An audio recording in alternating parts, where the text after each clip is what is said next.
Do you find it frustrating to constantly try and figure out if a guy is truly interested in you or just playing some sort of game? Do you find that you constantly end up wasting a whole bunch of your time and energy on guys only to end up realizing that it never ends up going anywhere real?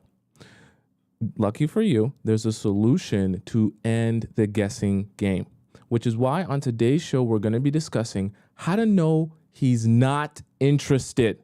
That way, you can stop the endless back and forth with a man who wasn't even interested in being in a relationship with you in the first place.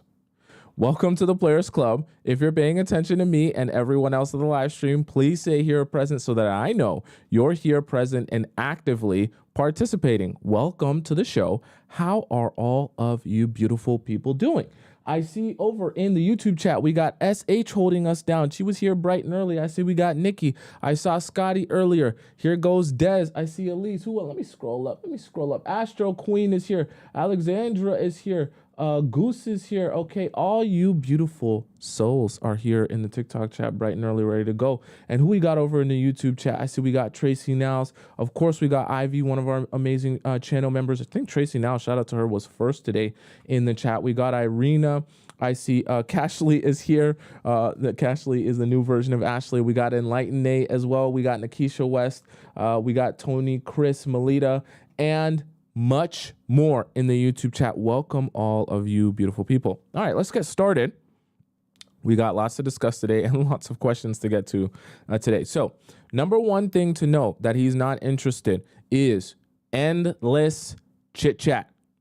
The road. Well, actually, you know what? We'll switch it up. We'll call this the road of chit chat, because for a lot of you, you become confused, and I'm trying my best today to give you guys key points of things guys will do that I know is confusing to you, because I know a lot of you are in situations where you don't know how to interpret this behavior from guys. And so you just end up being in limbo constantly, unsure of what's going on, how he really feels, what he really wants. So you just kind of stick around confused, only for it to end up going nowhere. So a lot of the points that I'm going to give you today are things that a lot of you guys are doing, but in the process of doing it with him or receiving this from him, you are unsure what it really means. But I want to make you aware of the fact that what it really means is that he's not interested in you. So I'll make it very simple for you in the future when you're in your talking stages or on your dates. Okay.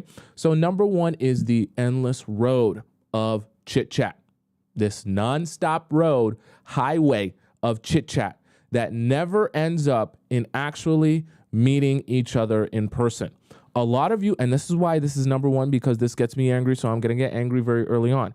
A lot of you are in situations where you don't realize that part of the reason he's having endless chit chat with you and has never, in the process of having this endless chit chat with you, ever actually said out of his mouth, okay, let's plan the day that we're actually going to meet each other. He might fantasize with you about it. He might tell you, one day I'm going to book an Airbnb and come see you. One day I'm going to book a plane ticket across the world and I'm going to come see you. But he never actually gets to the logistics of purchasing that plane ticket, purchasing that Airbnb, scheduling his time off work, and seeing you. And so for a lot of you, you're effectively in a long distance relationship, whether there actually is a lot of physical distance between you or there's just emotional distance between you, meaning that you never actually see that person in person. And so a lot of you are in a cycle where you're with a guy who's giving you endless chit chat, pointless chit chat, might I add, right? Chit chat that doesn't go anywhere. It's a road of chit chat. You just can't really see where this road is going. You don't know where it's going to end, and you don't know what destination it's going to take you to. It's just chit chat, chit chat, chit chat with no real purpose. I'm here to tell you, look at me, look into my eyes. I'm your friend. I'm trying to help you. I'm here to tell you from a man's perspective, a man who's giving you endless chit chat is not actually interested in you. A man who is making an attempt to see you and spend real quality time with you, the human being, in person, that is a man who's interested in you. See, a lot of you are getting confused because you think, oh, he's texting me all day, every day, so that must mean that he's super into me. Oh, he's Snapchatting me 24/7. We literally have a 384-day long Snapchat streak. That must mean he's really interested in me. Why would he Snapchat me if he's not interested in me? Why would he send me Instagram Reels if he's not interested in me? Why would he send me Facebook memes if he's not interested in me? Tomisin, that makes no sense. Of course, he's going to talk to the type of girls that he's interested in, and he talks to me over the phone and texts me and message me and Snapchats me 24/7. So clearly his PP is so hard for me. Don't you see that, Tomisin? Don't you see how interested he is in me and how much he wants me? No. I'm here to explain to you that the endless chit chat is not representative of him wanting you. In fact, I'm here to tell you that endless chit chat with no end goal in mind, or no purpose, or no desire to actually see you in person, go out on a date with you, or spend real time with you, is actually a sign that he's not interested in you. Okay? In the Players Club, and you're probably asking the question, Tomisin, so why would guys talk to girls that they're not actually interested in, that they don't actually want to be with? Well, I will answer that question with a question of my own. Why do you talk to guys that you're not actually interested in? Why do you speak and chit chat with guys that you don't actually want to build a relationship with and want to be your boyfriend? The very, very simple answer, majority of the time, is attention, right? Attention and I'm bored. One of those two, or in combination, they're both at the same time. Okay? I'm either bored or I want attention. Guys are the same way. They're either bored or they want attention. But let me explain to you, him being bored or just wanting attention still doesn't mean that he's actually interested in you for real. Okay? I want you all to come away from this episode having a better understanding of what is real, genuine interest and what is what I call fake interest. The type of interest that's low quality that guys will show you, hoping they can extract something from you, but it doesn't actually mean they actually want to be with you or anything like that. You understand what I'm saying? And so one of these things with this endless chit chat going nowhere, guys are bored. Guys love pen pals too. Guys love to text. They're textaholics also. So they'll sit here and they'll chat your entire ear off, texting you all day, 24/7. You're happy because now you have a texting buddy. But that's all you have is a texting buddy. And after a while of living up through this high of having a texting buddy 24/7 that you can message and will message you back every 5 minutes, you start to think to yourself after a while, it's great to have a texting buddy, but are we only ever going to be texting buddies? But you continue investing yourself in this guy over and over again, thinking that, we're texting buddies now, but eventually this is going to end up in us being in a serious long-term relationship. And you're hoping, remember you're on that drug called hopium, you're hoping that one day it's going to eventually end up all this endless chit chat and you guys building a real relationship with each other. The problem is that endless chit chat that you're doing with him never ends up going into or building up to actually seeing each other in person. It only continues to be endless chit chat. So then as you have this pen pal that you're with, that you are hoping it goes somewhere with, and you're hoping that it develops somewhere with, right? As you continue investing in him, now you went from saying, wow, I have the best pen pal to chit chat with ever. You start saying to yourself, damn, are we never going to see each other? Are we never going to spend time with each other? And then eventually you realize that all this time you spent investing in your pen pal is just time wasted.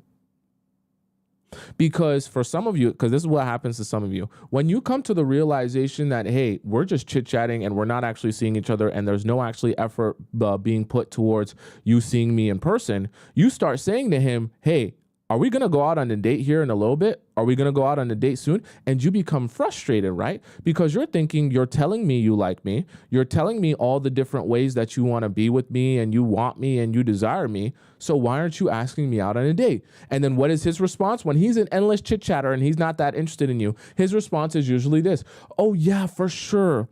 We're definitely going to go out on this date soon. Yeah, 100%. I'm definitely going to take you out at some point. We're going to do this whole thing. He wants to get you super excited. Yeah, for sure. We're going to do it and we're going to go out, and I just got to do this. I just got to fix my credit. I just got to work on this. I just got to make some more money. Whatever the excuse is. And once again, the chit chat is persistent and endless, but it never ends up going anywhere. Okay, let me grab my water bottle.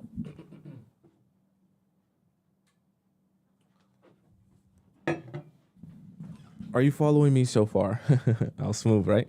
Are you following me so far, right? You don't want to be in a position where endless chit chat is going on and it's not building towards anything. And I know for a lot of you, you get confused because, like I said, you think that the endless chit chat means that he actually wants to talk to you and he actually wants to spend time with you. If he actually wanted to spend time with you, I want you to never forget this, okay? Never forget when I say this, so listen up very closely. If he actually wanted to spend time with you and see you, he would actually put forth the effort of spending time with you and seeing you. So if that requires him booking a plane ticket to go to your country or to go to your city and see you, then he would just do that. He wouldn't talk about that endlessly and not actually do it, okay? If he actually wanted to go out on a date with you and take you to somewhere fancy, he would just do that.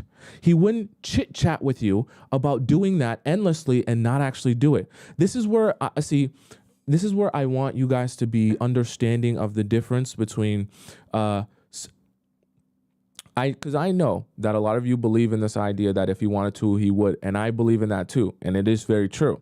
But see, what some of you get confused is if he wanted to, he would, but he wants to and he would because he's talking about the fact that he would. No, he would if he actually does it. Okay. I know that sounds a little bit confusing, right? But what I'm trying to help you understand is wanting to or saying he's going to is not the same as actually doing. And sometimes you're interpreting the fact that he constantly talks about, I want to take you out on this date so badly, and I want to come to your city, and I want to fly you out here, and I want us to be together forever, and I want us to get married, and I want us to see each other and spend every day together. But he's not actually doing the things required to come see you or spend time with you or take you out on a date. This is endless chit chat going nowhere. And you need to stop interpreting that as, oh, he's interested in me, but there's something preventing him from not seeing me or something preventing him from spending time with me or taking me out on a date or whatever he's trying to present you this lie. Okay. The reality of it is, if he was truly that interested, he would just do it.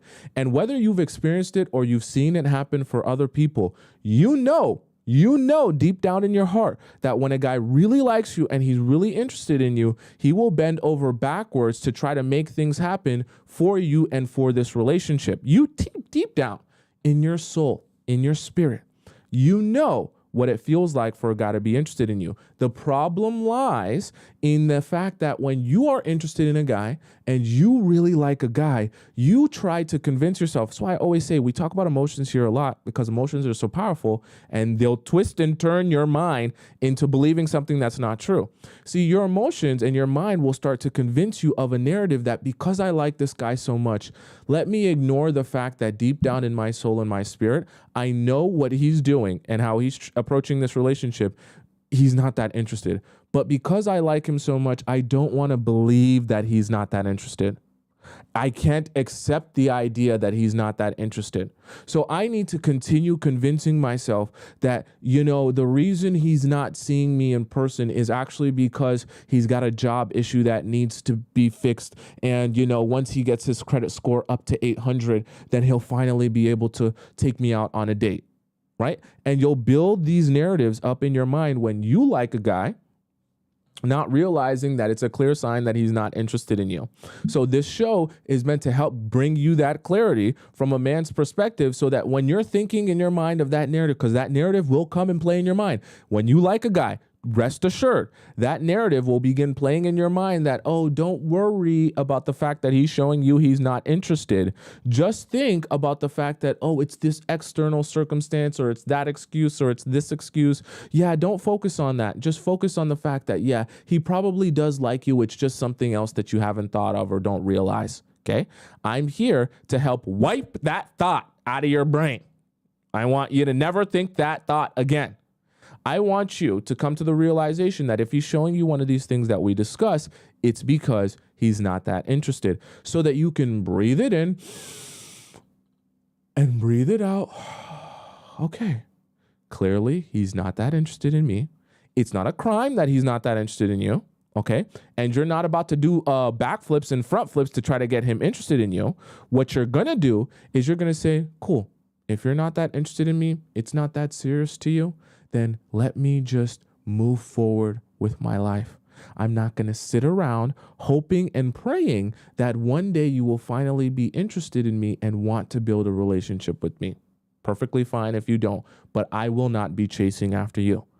I'm trying to say this so that you can come to that realization, and it can be easy for you, not something that becomes frustrating where you feel the need to start doing more things for him.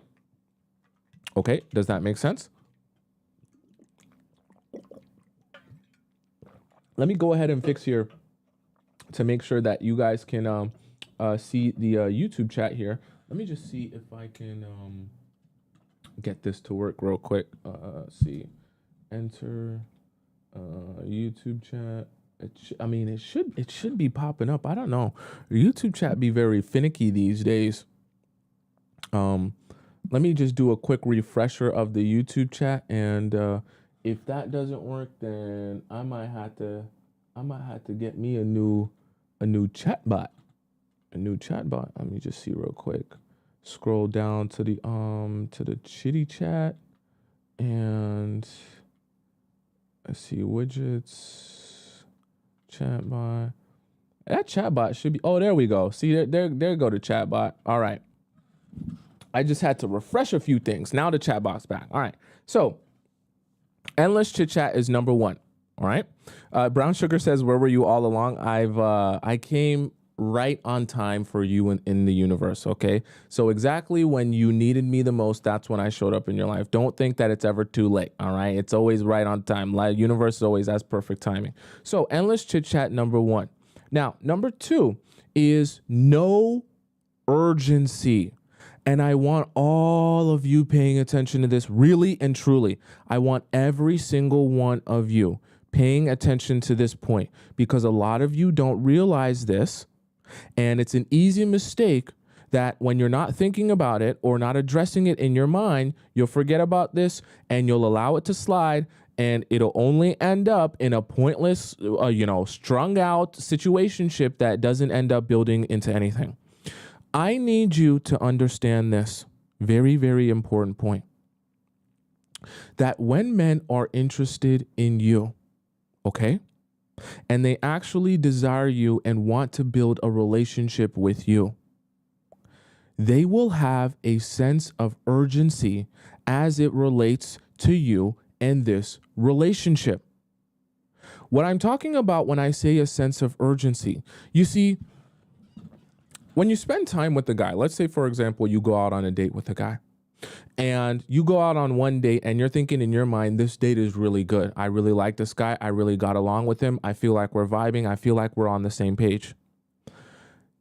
Afterwards, when he doesn't message you for 2 days, 3 days, 4 days, 1 week, and then you make the mistake of messaging him instead because your anxiety is growing and you're thinking in your mind, wow, I really liked you. Wow, I really enjoyed our date. Wow, I really enjoyed spending time with you. Let me text you so that you can be reminded of my existence, because I want you to realize that I still exist and that, you still have my number and we can go out on a second date. So when you text him, he says, oh yeah, my bad. I didn't text you for the past week because I've just been so busy with work. I had this thing to do. I had that thing to do, but for sure we'll eventually go out on a second date. And you're thinking in your mind, cool, great. I messaged you. You realize that I still exist. So that was good that I messaged you. And now that you realize I still exist, we're definitely going to go out on a second date. But you know what happens after he sends you that message?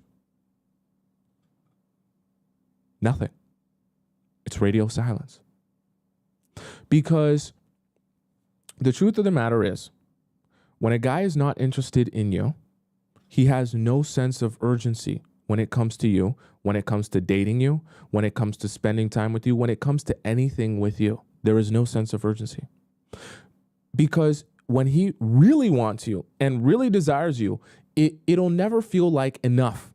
Seeing you once a week will never feel like enough. Seeing you twice a week will never feel like enough. Seeing you every single day won't feel like enough if he really, really wants you and really, really desires you. This is why I always tell all of you beautiful souls that come here in the Players Club and you're thinking about how you can be more attractive and get all the guys to chase and pursue after you. And I always tell you the last thing you should be thinking of is how to ease his anxiety. Because the guys that really like you are going to want to see you all the time. He's going to go out on a date with you and he's literally going to ask you, can I see you in 2 days? Can we plan our next 3 dates for the next, a couple of weeks? Because I want to make sure I lock in the days that I'm going to see you, right? And you're thinking in your mind, the best way to ease his anxiety because of how much he wants to see me and spend time with me is to be available to him all the time, right? Or to talk to him even more than he talks to me. Or to spend as much time as I possibly can with him so that he feels satisfied in our relationship. But what I'm here to try to share with you is that you never need to be thinking about how you can do more to ease his anxiety. Because the reality of it is, guys will always have a sense of urgency when they desire you, and there's nothing wrong with that. You actually want him to have a sense of urgency in terms of you and your relationship with him. You don't want him in a position where he feels it unnecessary to have a sense of urgency with you. Why? Because that's when he will not be putting his best foot forward in the relationship. And we don't want that for you. Right? We don't want that for you. Goose says, what if I want to see him? See, there's nothing wrong with wanting to see him. All I'm helping you understand is you should not be doing that work for him. And this is where I know that the most painful part for all of you is the realization that the guy you actively want and like and want to spend time with has no sense of urgency when it comes to you. But what I'm here to help you understand is you can never instill a sense of urgency in a man who doesn't have that for you. And it's not even your job to instill a sense of urgency for him. See, a lot of you are in situations where you have a guy who doesn't have a sense of urgency when it comes to your relationship, but you think, oh, the best thing for me to do because he doesn't have a sense of urgency is to pick up the phone and text him all day, every day, and remind him of my existence. Send him pictures 24/7, send him memes 24/7, call him 24/7, and make sure he never forgets that I exist so that he can continue feeling like he wants to take me out on dates and wants to spend time with me. Or you think to yourself, because I really like him, it's my job to show him that I have a sense of urgency so I can prove to him how much I like him. Never do that. Stop doing that. And if you've been doing that, I want you to never do it again. It is not your job to prove to a man how much you like him.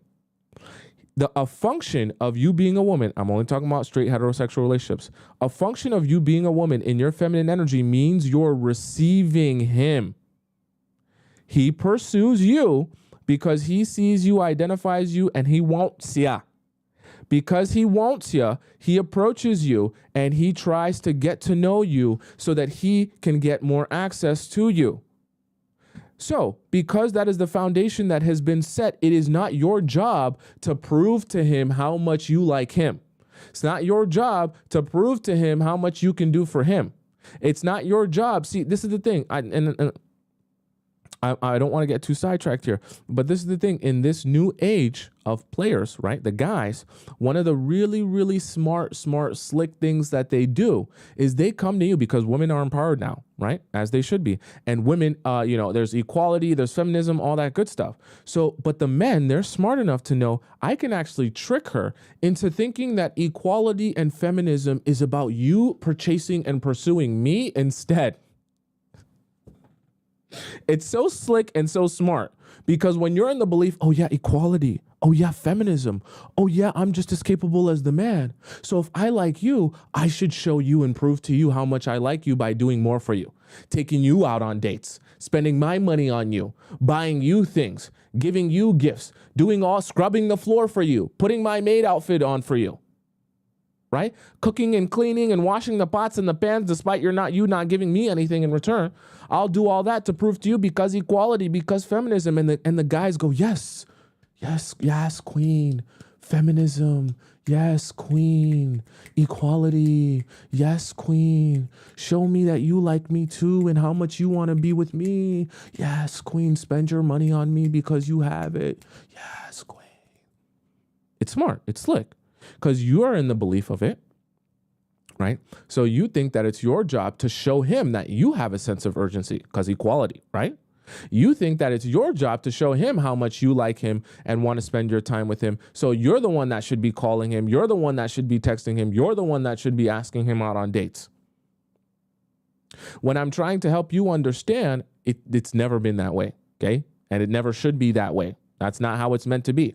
And a lot of you end up having a sense of urgency for the guy that you like, right? As a way to mask the fact that he does not have a sense of urgency when it comes to you.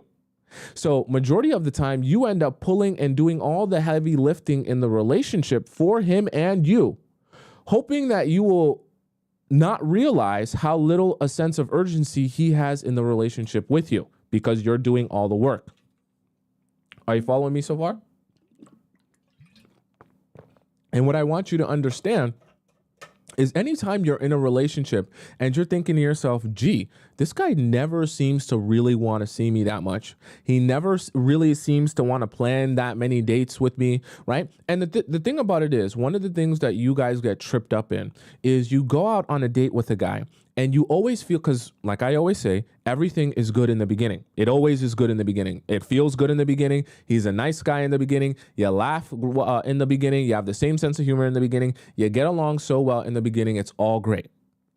But the reality of it is, what ends up happening to a lot of you is when you go out on the date, you have a good time, then you think in your mind, oh, I kind of like you. I like spending time with you. So you anticipate, oh my God, that means you're going to really want to go out on this next date with me very soon.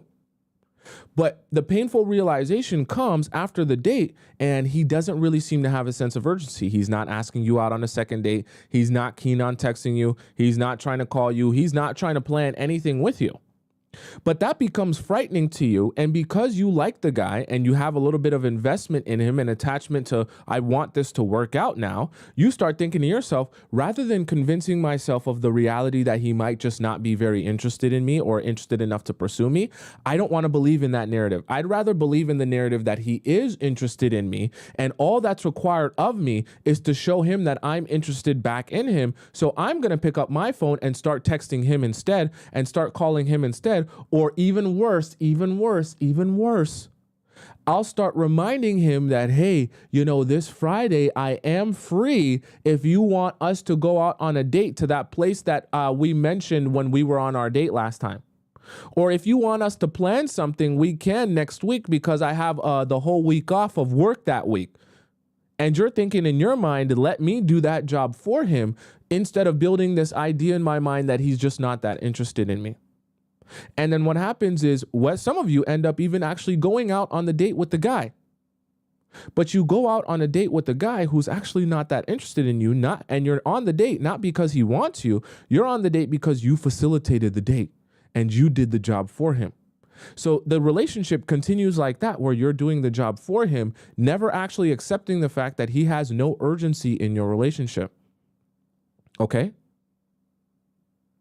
Have you ever noticed that when a guy really likes you, he wants you, and he really wants you, and he doesn't want to compromise seeing you? I'm not talking about last minute hangouts. I'm not talking about, a booty call. I'm talking about when he wants you, it is urgent to him to see you, whether it be difficult, whether you're across the country, whether you're in a different city, it is urgent to him. And the relationship is urgent to him. Whether he's got to move things around, whether he's got to adjust things, whether he's got to cancel other plans, Guys are capable, more than capable. I just never want you to forget. They are more than capable of putting their best foot forward and making adjustments so that they can see you regardless of what the adjustment is. But the problem is you just don't want to accept that as the truth, that when guys really want to make an adjustment, they'll just make an adjustment. And you want to convince yourself of the narrative that it's just something else that I'm not thinking of. It's not that he's not interested. It's not that he doesn't want me. It's just something else. And so you stick around wasting your time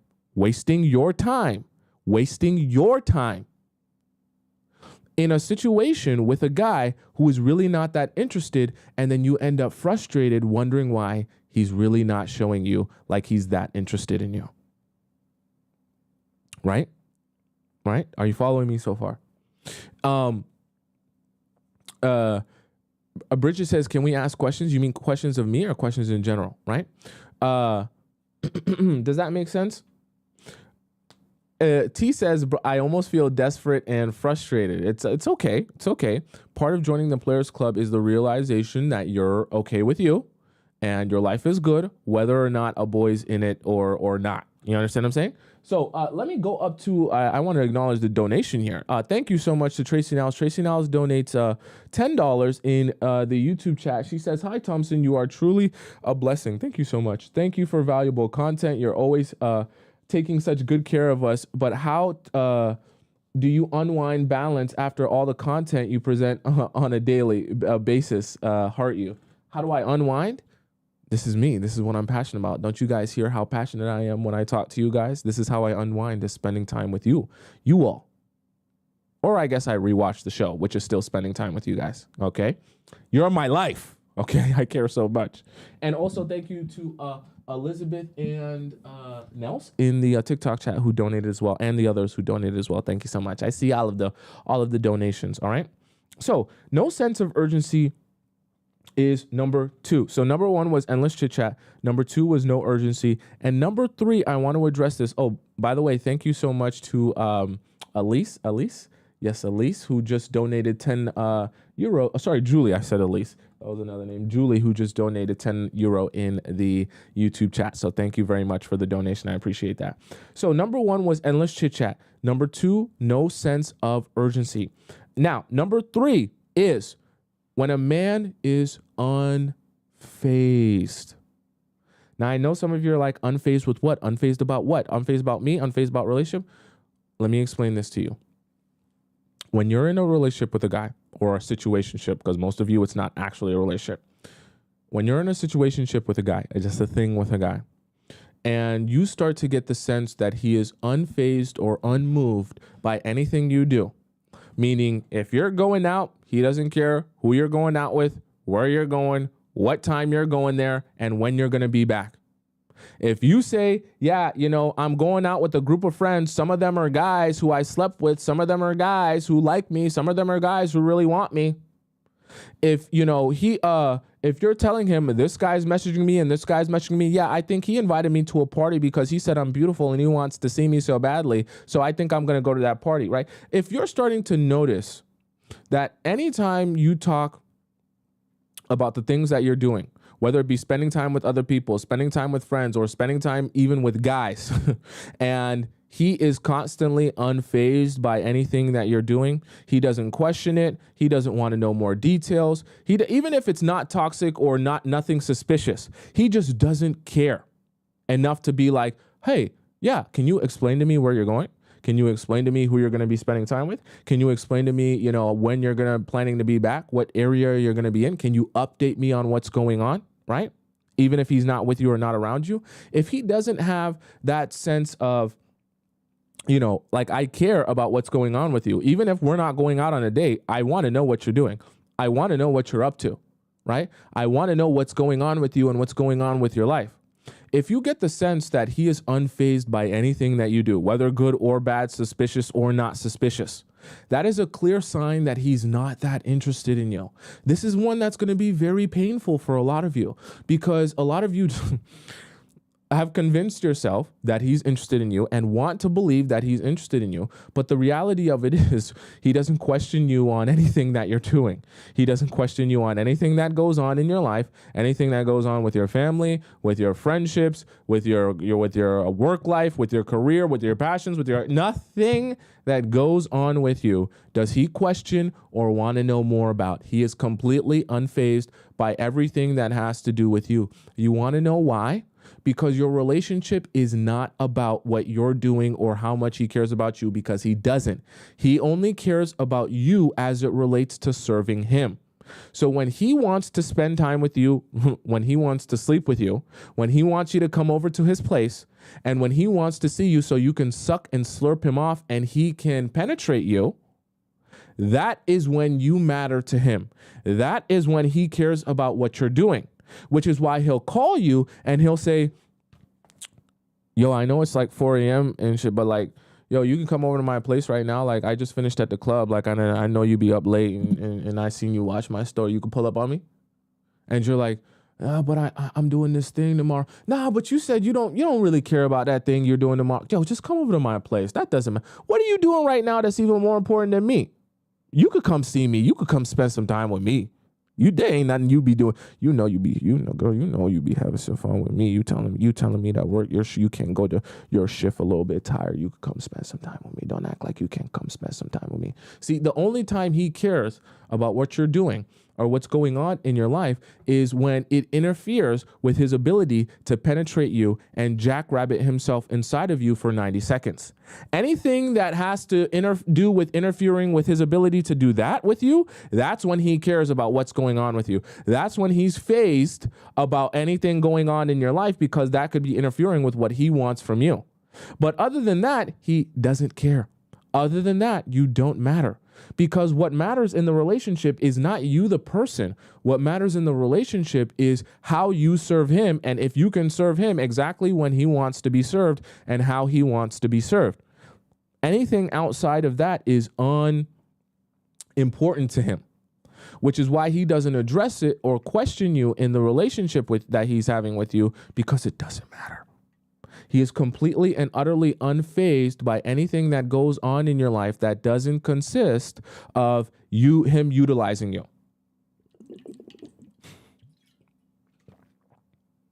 Right? Does that make sense? Someone says, I think you're having an allergic reaction. No, it's tretinoin. Tretinoin makes my nose itchy. Okay. If you guys know what tretinoin is, it's a skin exfoliant, right? That's how you get glass skin. Okay. Being unfazed is such an important part, right, of understanding if a guy has interest in you or not, right? If you see that a guy doesn't care about anything you're doing, doesn't care where you're going, doesn't care where you're spending your time, doesn't care who you're spending your time with, think about the guys that liked you the most in your life. Think about the guy, even if you didn't like him back, think about the guys that liked you the most. They're always questioning you on what's going on with you. They're always questioning you on where you're going. They're always questioning you on where you're going to be and who you're spending time with. They're questioning you on everything, even if it seems really irrelevant to you, because they care and they're fazed. And if they care, they can't. You have to understand, if someone cares, they can't uncare. So they care, even if it seems unrealistic or unimportant or just stupid. They still care. They still want you. They still want to know what's going on with you. They can't stop caring. They can't just turn it off like a light switch. They're always going to care. So the guys in your life that seem to not care about anything you do, it's a clear sign that he's not interested in you. And I tell you this not to hurt your feelings, but so that you can properly understand that the narrative that you're building in your mind that, oh, he just doesn't ask me where I'm going or what I'm doing or who I'm spending time with because he's so busy himself. Him being busy does not mean he doesn't care about you or care about what you're doing. Him being busy does not mean he'll, have no problem with you sleeping over at a guy's house because that's what all the friend group is doing. We're all sleeping at a guy's house and you're sleeping in a guy's bed. Okay? Some of you get this confused because guys like to, oh, I'm really open. I'm just chill. I'm just relaxed. And we're going to talk about chilling a little bit. I'm just chill. I'm just relaxed. I'm just a laid back type of guy. I can assure you A guy that likes you is not going to be laid back. Okay. I don't care what his personality is. I don't care how he acts. I don't care how he approaches relationships. If a guy really likes you, he's not going to be laid back. Even if he tries to be laid back and he really likes you, he's going to start glitching. He's going to start having an error code, and you're going to see it on his face, and you're going to see it in his reactions, because he's going to be trying to act cool about everything, but you're going to clearly see in the way that he talks to you, or the side kind of notes that he gives, or the side comments that he gives, that he's bothered, okay?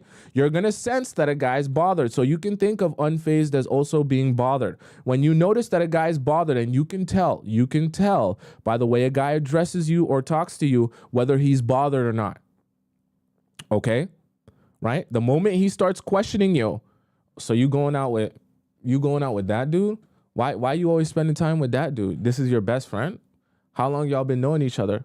So you're telling me he ain't try to pull no moves on you?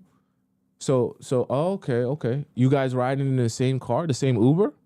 Oh, okay. He's paying for your Uber? Nah, I just think it's weird how a guy's gonna be paying, like, so you're telling me he doesn't have no feeling, right? And even if nothing's going on, even if you're not doing anything wrong or doing anything suspicious, you're going to start noticing even small things are bothering him. Even small things, he's kind of making these side comments. I don't care. Like, I don't care if you go out with whoever you want, but who are you going out with again? Oh, you going? Okay. Nah, like, I'm not even, I don't care who you're going out with. I was just asking because, like, it's whatever. Like, it's what time are you going to the club? Oh, okay. Yeah. No, it doesn't matter to me, but I just wanted to know. Right? And you'll get it. You trust me. When we talk about this now, it'll become more obvious to you when a guy is phased and he's trying to hide it, or he's just truthfully unfazed by you, because there's a difference, and it's pretty clear once you can recognize the difference. Okay. Right? So number 1 was endless chit chat. Number 2, no urgency. And number 3, unfazed. Okay. Now, let's head into number 4, okay? Does that make sense to you guys so far? Right? Sub says, it's always the men I'm not interested in who act like this. It's funny how that works, but that's actually part of why we have this show, is because I know that for a lot of you, you're in situations where the guys that you don't like are always the guys giving you all the signs of how much they like you and doing everything that you would want the guys you do like to do. That's part of the problem, though, is that when you really like a guy, your own approach to him and the relationship changes. And a lot of times when your approach changes, it allows him to sit back, relax, while you're the one that chases after him. So I'm trying to help you understand how your approach changes a lot of times when you really like a guy, so that you can be thinking, okay, I really like you and I really want this to work. However, I'm not going to change my approach. I'm actually going to purposely treat you the same way I would treat a guy who doesn't like me, who I don't like and I'm not interested in, because when I treat a guy like I don't like him, that's when he has the space to like me the most. So I'm going to sit back and relax and treat you that way, knowing that that's going to inspire in you the most effort and pursuit and chasing, the same way it would inspire a guy who I don't like to chase me and pursue me. You follow me? It sounds weird and it sounds really strange, but as we explain it and talk about it more, it'll make more sense to you over time. Okay? So number 1 was endless chit chat. Number 2, no sense of urgency. Number 3, being unfazed. And number 4 is a chill obsession. Okay? One of the things I hate the most, and I actually want all of you to be looking out for the most, is when a guy that you're speaking to or talking to constantly describes you as chill. And he describes one of his favorite qualities of you and this relationship as, I like you so much because you're so chill. I love the fact that you're chill. We get along and everything is just so chill. I know in your mind you're thinking, well, what's wrong with him describing me as chill? Chill is good, right? Chill means that he can relax. Chill means that I'm his peace. Chill is chill. Chill is a good thing. I'm here to help you recognize that when a guy has a chill obsession and all he talks about is how chill things should be and how chill he likes you to be and how chill he wants this relationship to be, that speaks to the fact that he's honestly not that interested in you. I need you to really soak in the idea that when a guy is in love with you, like really in love with you, he wants you so badly, he really desires you, the feeling inside him will never be described as chill. Think for yourself. When you, and I want you all to answer this in the chat, okay? I want everyone to participate. When you have been really interested in a guy, like really wanted him really badly and really been head over heels in love with him, think of the guy that you were obsessed with the most. Would you describe the feeling you had inside yourself, inside your soul? Would you describe that feeling as chill or intense?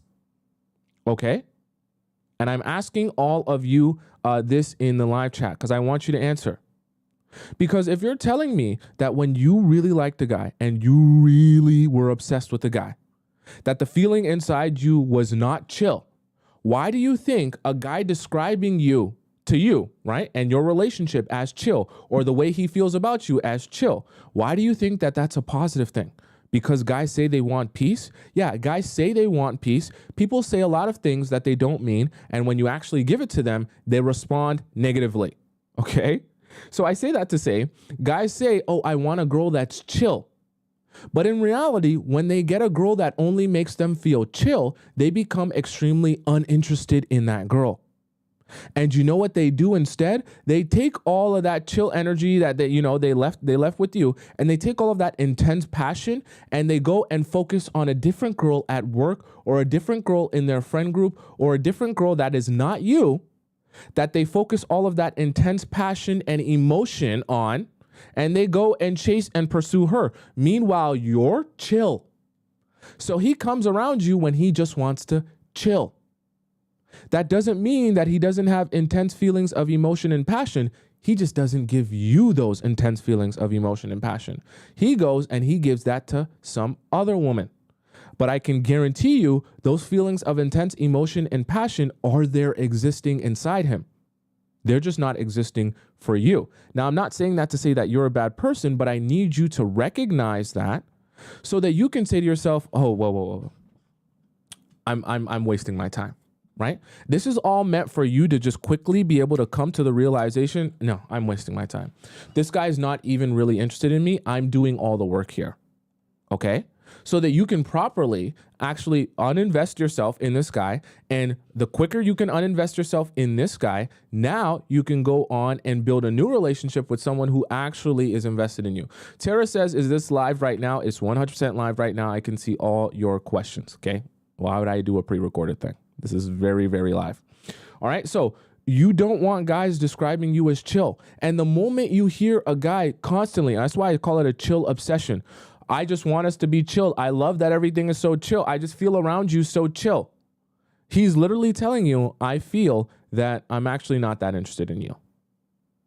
I feel like I actually can, what he enjoys about you and being around you is the fact that he doesn't feel like he likes you more than you like him. So it's a good feeling to know that he can relax and not have to feel like he's constantly on edge to put his best foot forward to earn your approval, because he feels like he already has that. He feels like he doesn't have to do anything for you. He feels like you're really low maintenance and there's nothing required for you to want him and like him.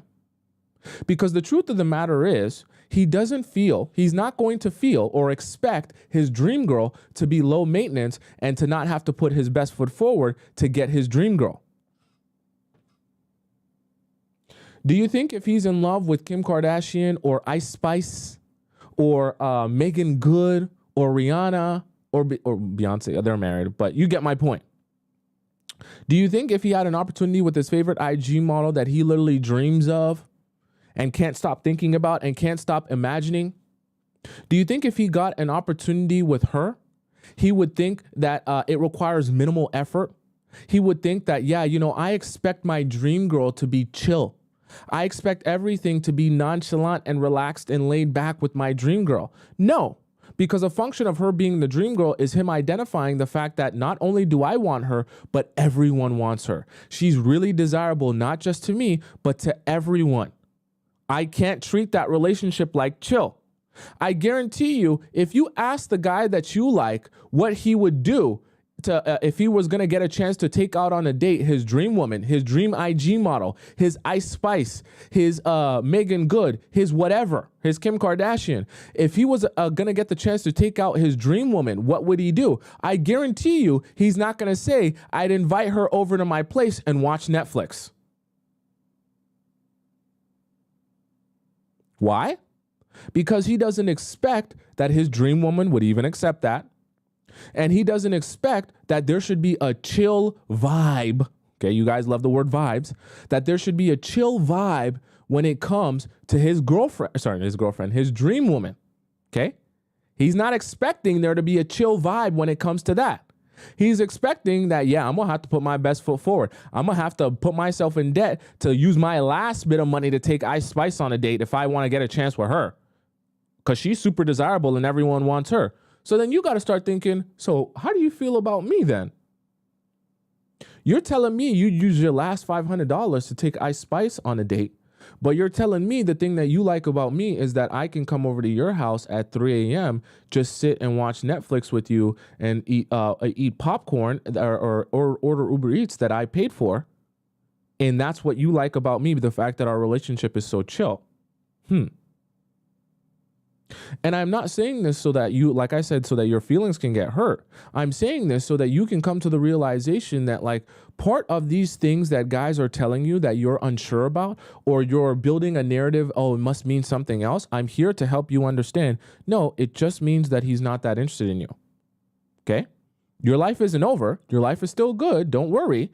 Don't get bent out of shape. But I want you to come to that realization so that you can properly move forward. Okay? Because a lot of guys are going to string you along and you're going to be constantly thinking to yourself, I'm frustrated because I feel like this relationship isn't how I want or expect it to be, but I don't understand what's going on here. I don't understand, do you like me or do you not like me? A lot of our questions in the Discord, for those of you who don't know what the Discord is, you'll find out. But a lot of our questions in the Discord consist of the confusion that you guys have of not being sure, does he like me or is he not that interested in me? Which is why this topic is so important to everything that we discuss in the Players Club, because I want you guys to be aware of the type of ways a man will present himself to you and approach you when he's truly just not that interested in you. When he is obsessed solely with being as chill as possible in the relationship, with having the relationship be as low maintenance as it possibly can be, then that is a clear sign that he's really not that interested in you. I don't care if you're someone that doesn't require a lot from a man, that he has to spend thousands of dollars of you and take you out on crazy fancy vacations and dates. You have to understand that regardless of whether or not you're high maintenance or not, he will still want to go over the top and do things for you if he really is interested in you and really loves you, regardless of whether you're high maintenance or not. It doesn't matter. Okay? Because you're thinking in your mind, no, but the reason it's chill is because I don't require a lot. But the reality of it is, whether or not you don't require a lot, he's still going to give a lot to you. And I'm not just talking about monetarily and gifts and things like that. I'm also talking about emotionally. I'm also talking about putting in effort. I'm also talking about being consistent. I'm also talking about trying to put his best foot forward in the relationship. Okay? That's what I want you to understand.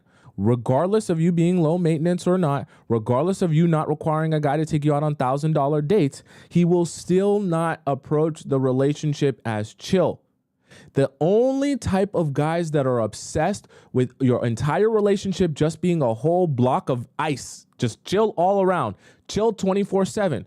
The only type of guys worried about that are the type of guys who just want to utilize you for what's in between your legs, and they don't want the headache of having to deal with you, go back and forth with you, argue with you, figure things out, come to solution. All of that is too painful and way too many calories burned, right, to get access to your Squirtle. Because you have to understand, a guy who's saying, yeah, I just want cheap and easy access to as many girls as I can possibly have access to with the minimal amount of effort, he's thinking in his mind, the perfect type of girl for that, the perfect type of friends with benefits, the perfect type of girl to take advantage of is a girl that's chill. Because she's not going to address anything. She's not going to have a problem with anything. She's going to keep her mouth shut. I can call her when I feel like calling her. I can have her pull up on me when I feel like pulling up on me. And I don't have to worry about anything else except for what I want, when I want it, how I want it. Don't got to take her out on dates. Don't got to spend too much time with her. Don't got to small talk too much with her. Don't got to ask her about herself. It'll just be chill. Think about this logic. Think about this logic. The best type of friends with benefits for a man would be a woman who is super chill.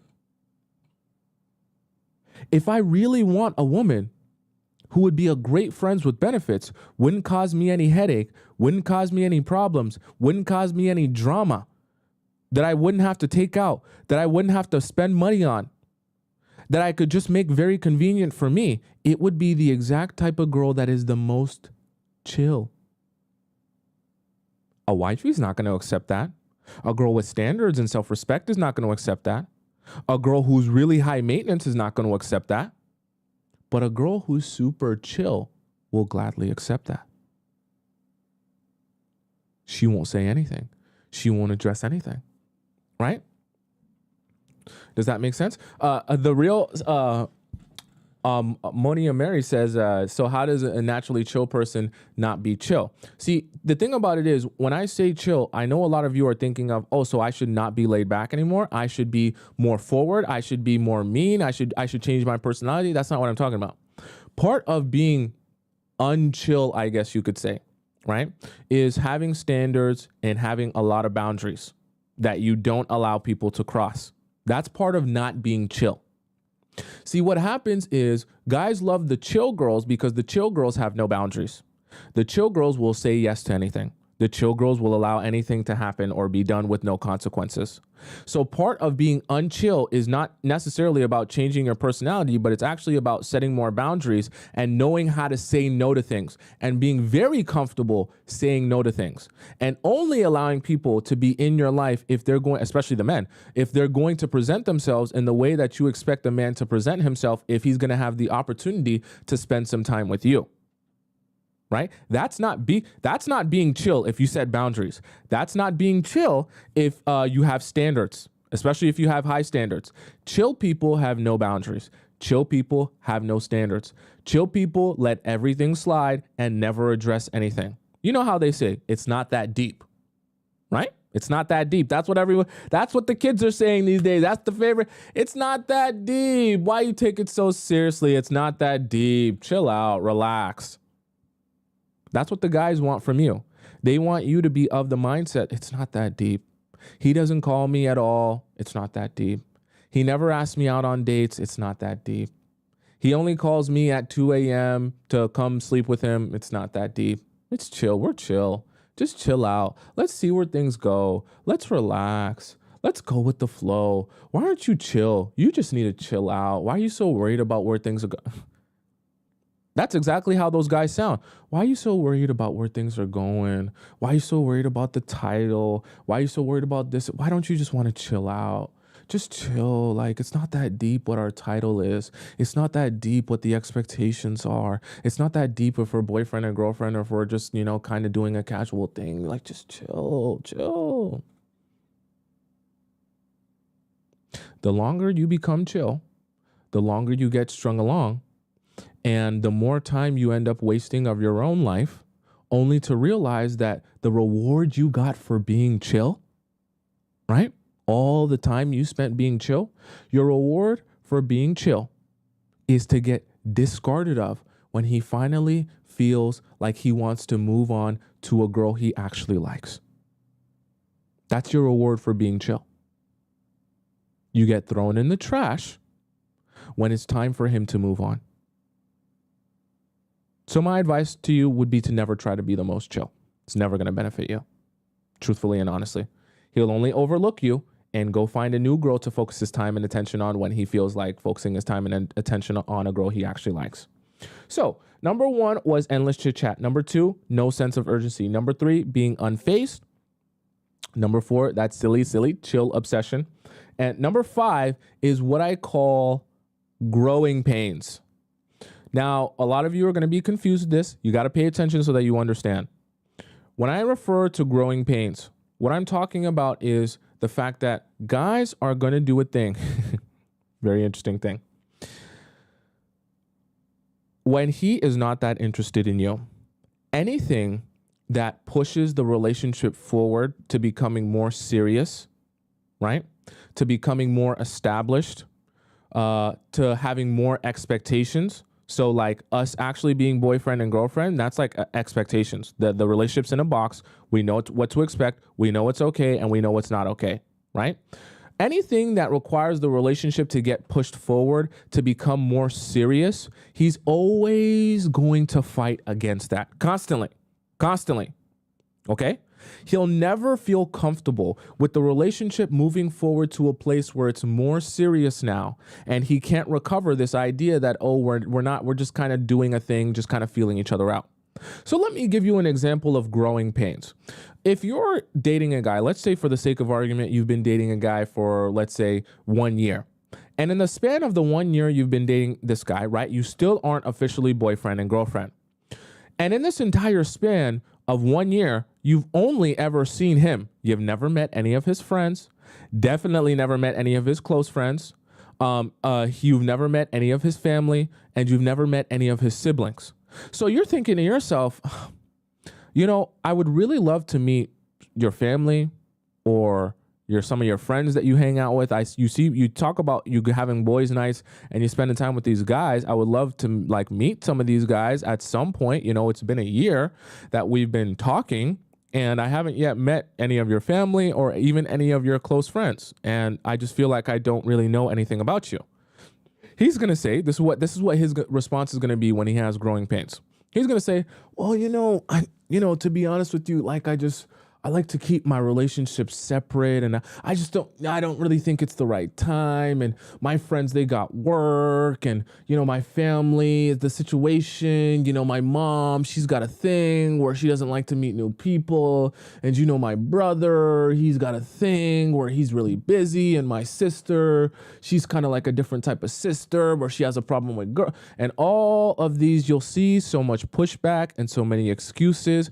Anytime anything in the relationship consists of like moving forward and making this more serious than it has to be, making this any more serious than him jackrabbiting himself inside of you for 90 seconds, right? This is why I call it growing pains, because the growth forward, right, making the relationship more serious, making it more established means that there are now more boundaries, means that there are now more expectations of him in the relationship, right? There are more, you expect more from him, more consistency, right? You expect him to treat you a particular way. You expect him to be loyal to you. All these things that come with the relationship that's meant to like actually be real and actually be established and actually be serious. Those are things that he's actively going to be fighting against, and he's going to be very uncomfortable with moving forward towards. And so what I want you to recognize is these growing pains is actually a sign that he's not that interested in you. Because one of the most important things guys are going to want to do when they actually like you is they're going to want to introduce you to their friends. They're going to want to introduce you to their family. They're going to want to bring you around and spend time with you and do things with you and include you into their life. Bring you into the things that they're already doing. Bring you into the workplace or bring you into the whatever it may be, right? He's going to want to make you a part of his life. Growing pains is inserting you into his life in a way where, yeah, you're actually more like a girlfriend than you are someone I just jackrabbit myself inside for 90 seconds. You're actually more than just a pineapple doll that I utilize. You're actually more than just a whole bunch of pineapple videos that I can wank myself off to your dump truck. Okay? And if I'm not that interested in you, I will always be trying to avoid that. And I'll actually be really frustrated at anything you attempt to do that is pushing towards growth in our relationship. Why? I want this to be really strung along and really untitled, uncategorized, unorganized, confusion, because as long as there can consistently be confusion, I can continue utilizing you while you sit around hoping for the day something actually comes out of this relationship, not realizing that you've wasted 1 year of your life, 2 years of your life, and for some of you, a decade of your life. And that's not an exaggeration. I've literally had questions talking about a friends with benefits for a decade. And that horror story can actually be you if you don't recognize and come to the realization that some of the things that these guys are showing you is a clear sign that he's really not that interested in you. And I know the next thing that you guys are going to ask me, because you're going to say, okay, Tomisin, you just told me all these different ways that a guy's not interested in me. So what do I do now to get him interested in me? This is where I need you to accept this sad reality. Okay? Sad reality. You're going to shed a tear. It's not your job to do more things to get him more interested in you. Okay? There is no amount of backflips you're going to do to get him interested in you if he's not interested in you. There's no amount of texting you're going to do to get him interested in you if he's not interested in you. There is no amount of, Kegel exercises or squats you can do to get him interested in you if he's not already interested in you. The best thing you can do for yourself, if you really want to be more attractive and have more guys pursue you, the best thing you can do for yourself is to invest all of your time and energy into you. Whether it be going to the gym, doing your hair, doing your skin, getting your nails done, all the things that are important to you, painting, writing, doing art, all the things that matter to you. Invest way more into yourself, because two things will happen. One, you'll become a more desirable version of yourself, because the guys will say, wow, look at how much you have going for you. I want to be a part of that. Right? And so they'll desire you more and be more attracted to you because you're investing more into yourself. And then number two, even if you end up not attracting the guy that you want to attract or having him end up be interested in you, you will still have won, because all that time and energy that you invested into yourself, you're a better person because of it. You see that? So you win both ways. Right? But you lose if you try to do more things for him, thinking, okay, I'm going to sacrifice shifts so that I can be available when he wants me to be available, so that I can spend more time with him and he can have me access to me whenever he wants to have access to me, because that's what's going to make him like me more. Or I need to pick up the phone and start texting him more all the time, texting him good morning every morning and asking him what he's doing and asking him if he wants to go out on a date and asking him what his schedule is, so that he can actually like me more and be more interested in me. No, that's not how that works. And that's never how that works.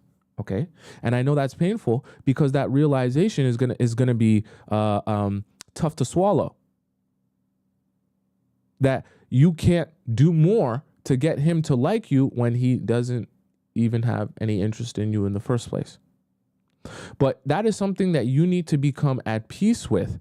The idea that who is meant for me will also be interested in me. In fact, they will be even more interested in me than I'm interested in them. And I'll never have to ask them as a woman to do more for me. See, that is the problem, is that when you start dating a guy or you start getting attached to a guy, you think to yourself, okay, the guy I end up with has to be you. But I'm here to tell you, you should be looking for a situation.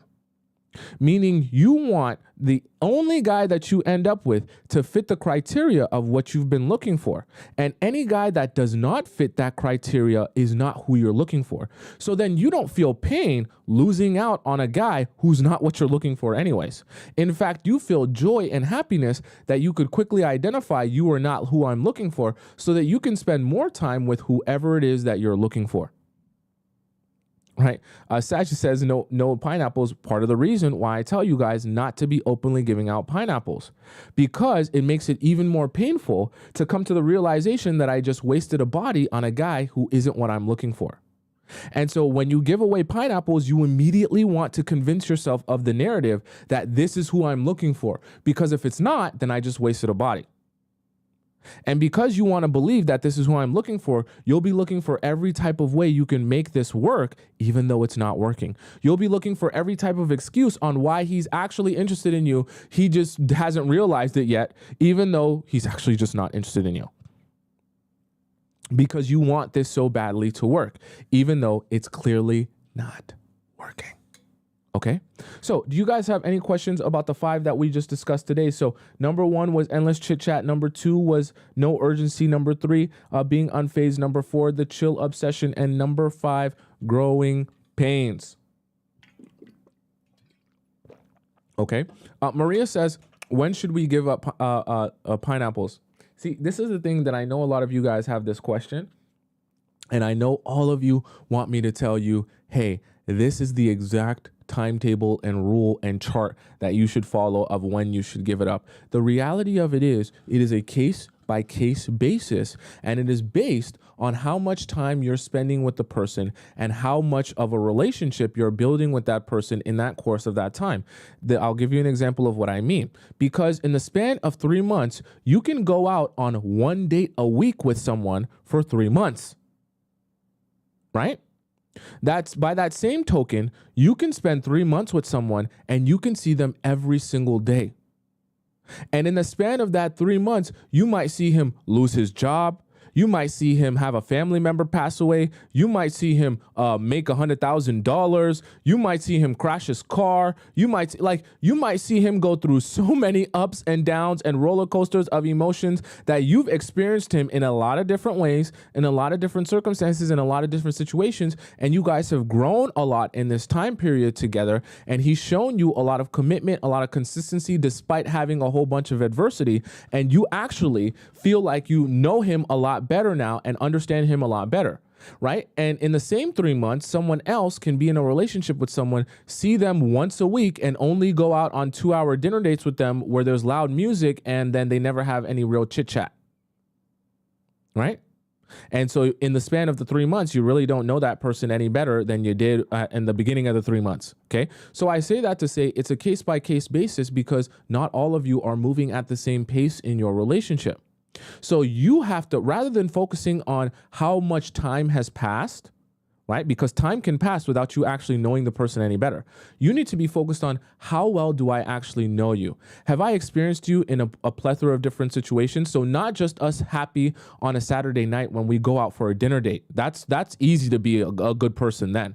But have I experienced you when you're stressed out, when you are going through hard things, when you're having family issues, when you're having money issues, when you're going through this or when you're going through that, when you're angry at me? How do you treat me in this relationship? When you're upset at me, how do you treat me in this relationship? How do you respond to adversity? How do you problem solve situations? How do you compromise with me, right? All of these things that you need to experience with someone to properly better learn and understand them are very key elements that you should be understanding before you ever think about giving away your Squirtle and having pineapples with him, okay? And some of you aren't doing that process because I always it's called the order of operations. Some of you aren't doing the order of operations correctly and you're sleeping with him first. And then afterwards, you're starting to try to analyze and be like, okay, so you're not really consistent. When you're stressed out, you treat me like this. I don't like that. When you do this and you're realizing that this guy is not what I'm looking for after you sleep with him, right?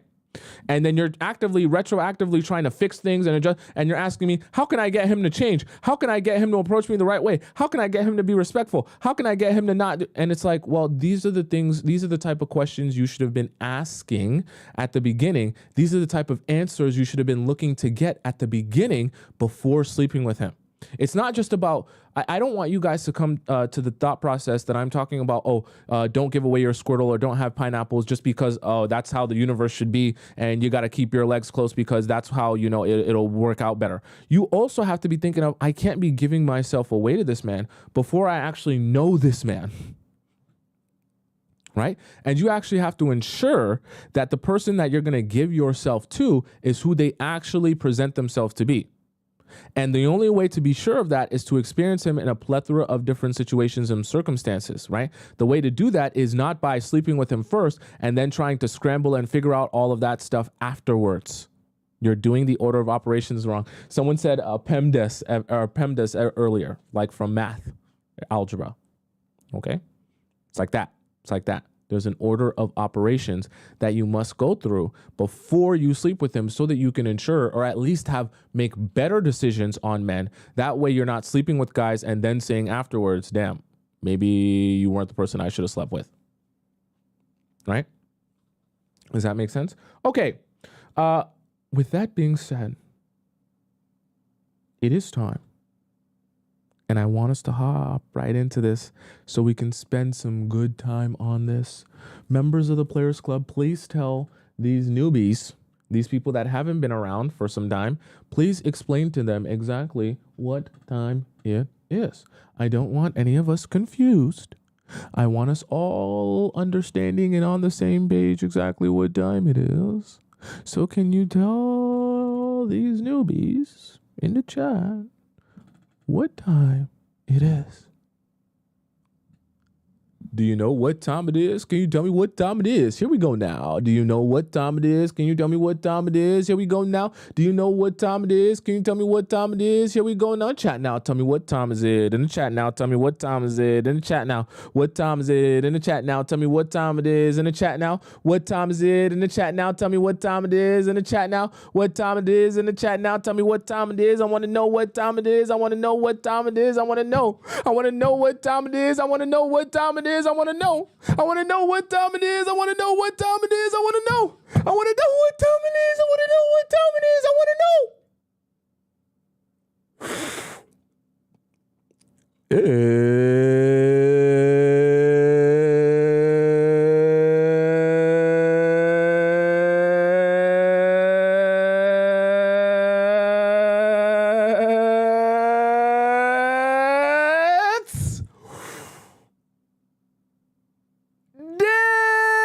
Discord.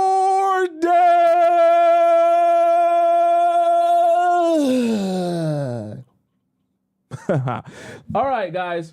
For those of you who are confused, and maybe it's because you're new here, Discord time is essentially where all the amazing members of the Players Club get an opportunity to ask me and the members of the Discord a question in the relationship advice section, and I answer their questions live on the show. Okay, so this is a new thing that we're doing here as well in the Discord. We are allowing people to have two options. So there is a regular relationship advice section, and there's what we call premium relationship advice. Okay, so what I mean by premium relationship advice is essentially this section gets answered first in line. It's like skipping the line at a theme park, right?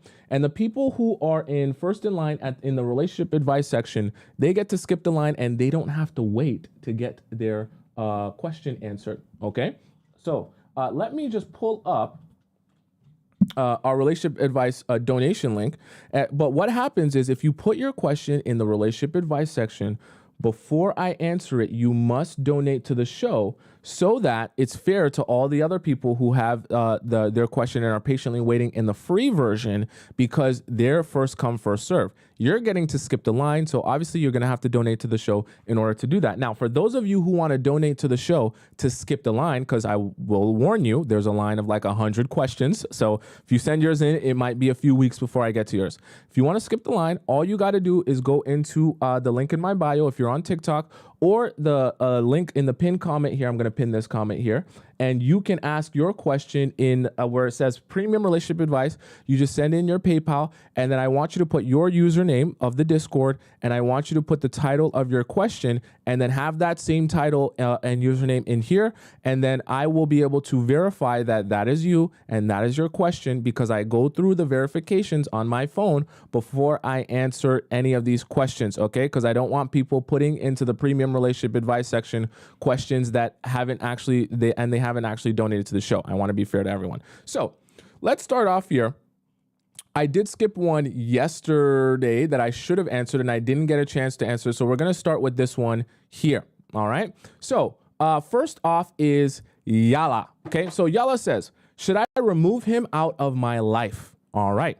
Here's my situation. I'm 24 and I met this guy who approached me while I was in the process of breaking up with my boyfriend. Okay, so there's a little bit of overlap there. Initially, he showed a lot of interest and became my sneaky link. I hope you mean after you broke up with your boyfriend. After some time, he started love bombing me, and I began flying back and forth to see him since we lived in different states, making it a long distance relationship. Okay.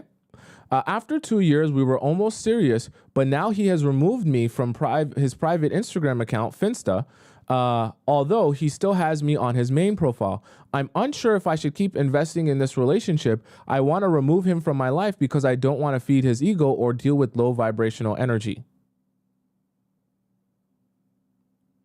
Very strange that this would all happen so fast and then he would disappear in the blink of an eye. Very strange. We've been in no contact for months now, and I'm unsure what to do. He knew it was my birthday, but didn't wish me a happy birthday, despite me always making his birthday special with personalized gifts. It feels like he's all talk and no action. Do I really need to keep him in my Instagram account when he doesn't even wish me a happy birthday?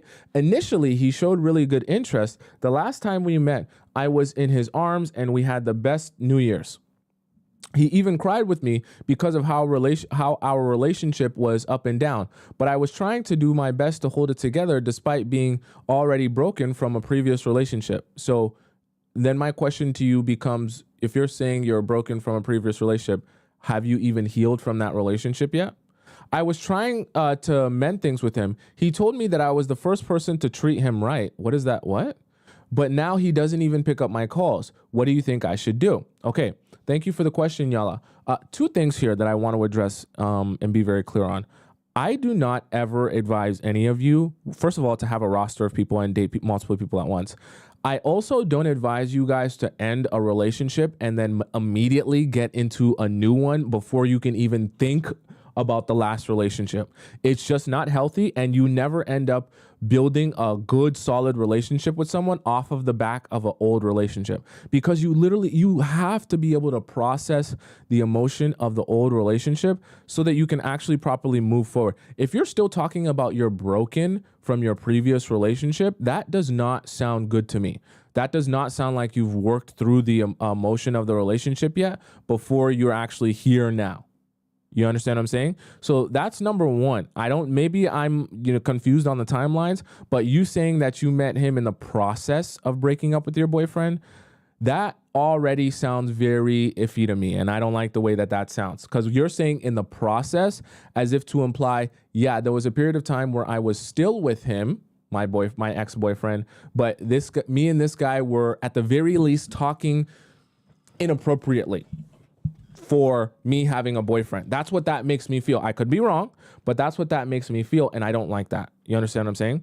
And so even aside from that, and aside from you not being ready emotionally to be in a new relationship, in terms of what we just discussed here today and how guys, if a guy's not interested, like what are the things that he'll be doing? One of the things we literally discussed is this constant chit chat with no end goal here. And so I get that you guys were seeing each other a little bit, but as it stands now, you guys don't even talk, right? Even over the phone, and he's kind of gone ghost on you, right? He doesn't, like you said, he doesn't pick up your calls. So there is nothing left for you there. You're not seeing the guy. You're not even speaking to the guy over the phone. You're not texting the guy. So there's nothing left for you there. There is no strategy that is meant to come out of thin air where I'm going to be like, okay, so when you post this, this is what's going to make him come back to you. And this is what's going to make, no. None of that's going to work, okay? And, excuse me, I know that it's painful to realize that, but the reality of it is there is no job that you can do to get a guy who's not interested in you more interested in you.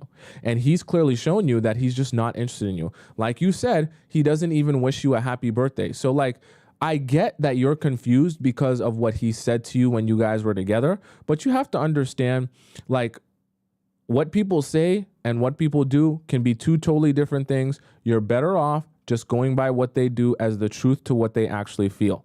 So in this scenario, don't concern yourself with him crying on your shoulder and talking about, ups and downs and you treat him right, all that BS.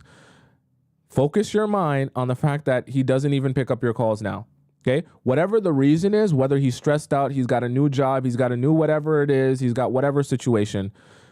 At the end of the day, if he's not picking up your calls and he's not even answering you or acknowledging your existence, it's because he's not that interested in you, or maybe in some strange case, he may have found a new girl to focus his time and attention on that lives closer to him. And that's the reality. It's also part of the reason why I tell all you guys, stop with these stupid, silly, long distance relationships, because majority of the time, the guy that you like and are investing your time and energy into is building real relationships physically and in some cases even emotionally with other women who live in their area. So it's pointless for you to be trying to build relationships with guys who don't live in your area, only to realize that that same guy that you like is sleeping with girls in his area. You're better off just building relationships and guys in your area.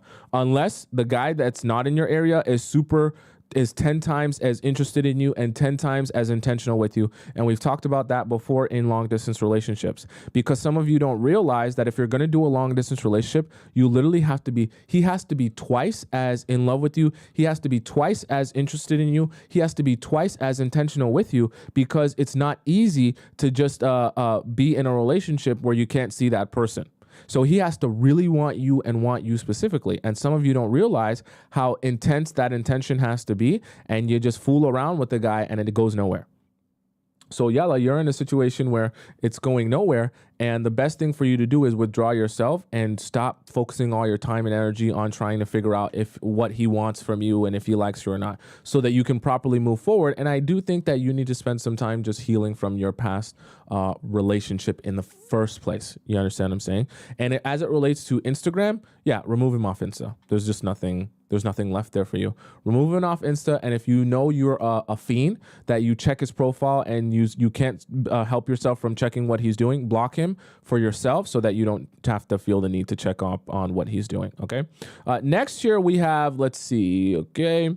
Lots of premium questions, guys. So gotta answer these. Next we have here, I already answered this one. Yes.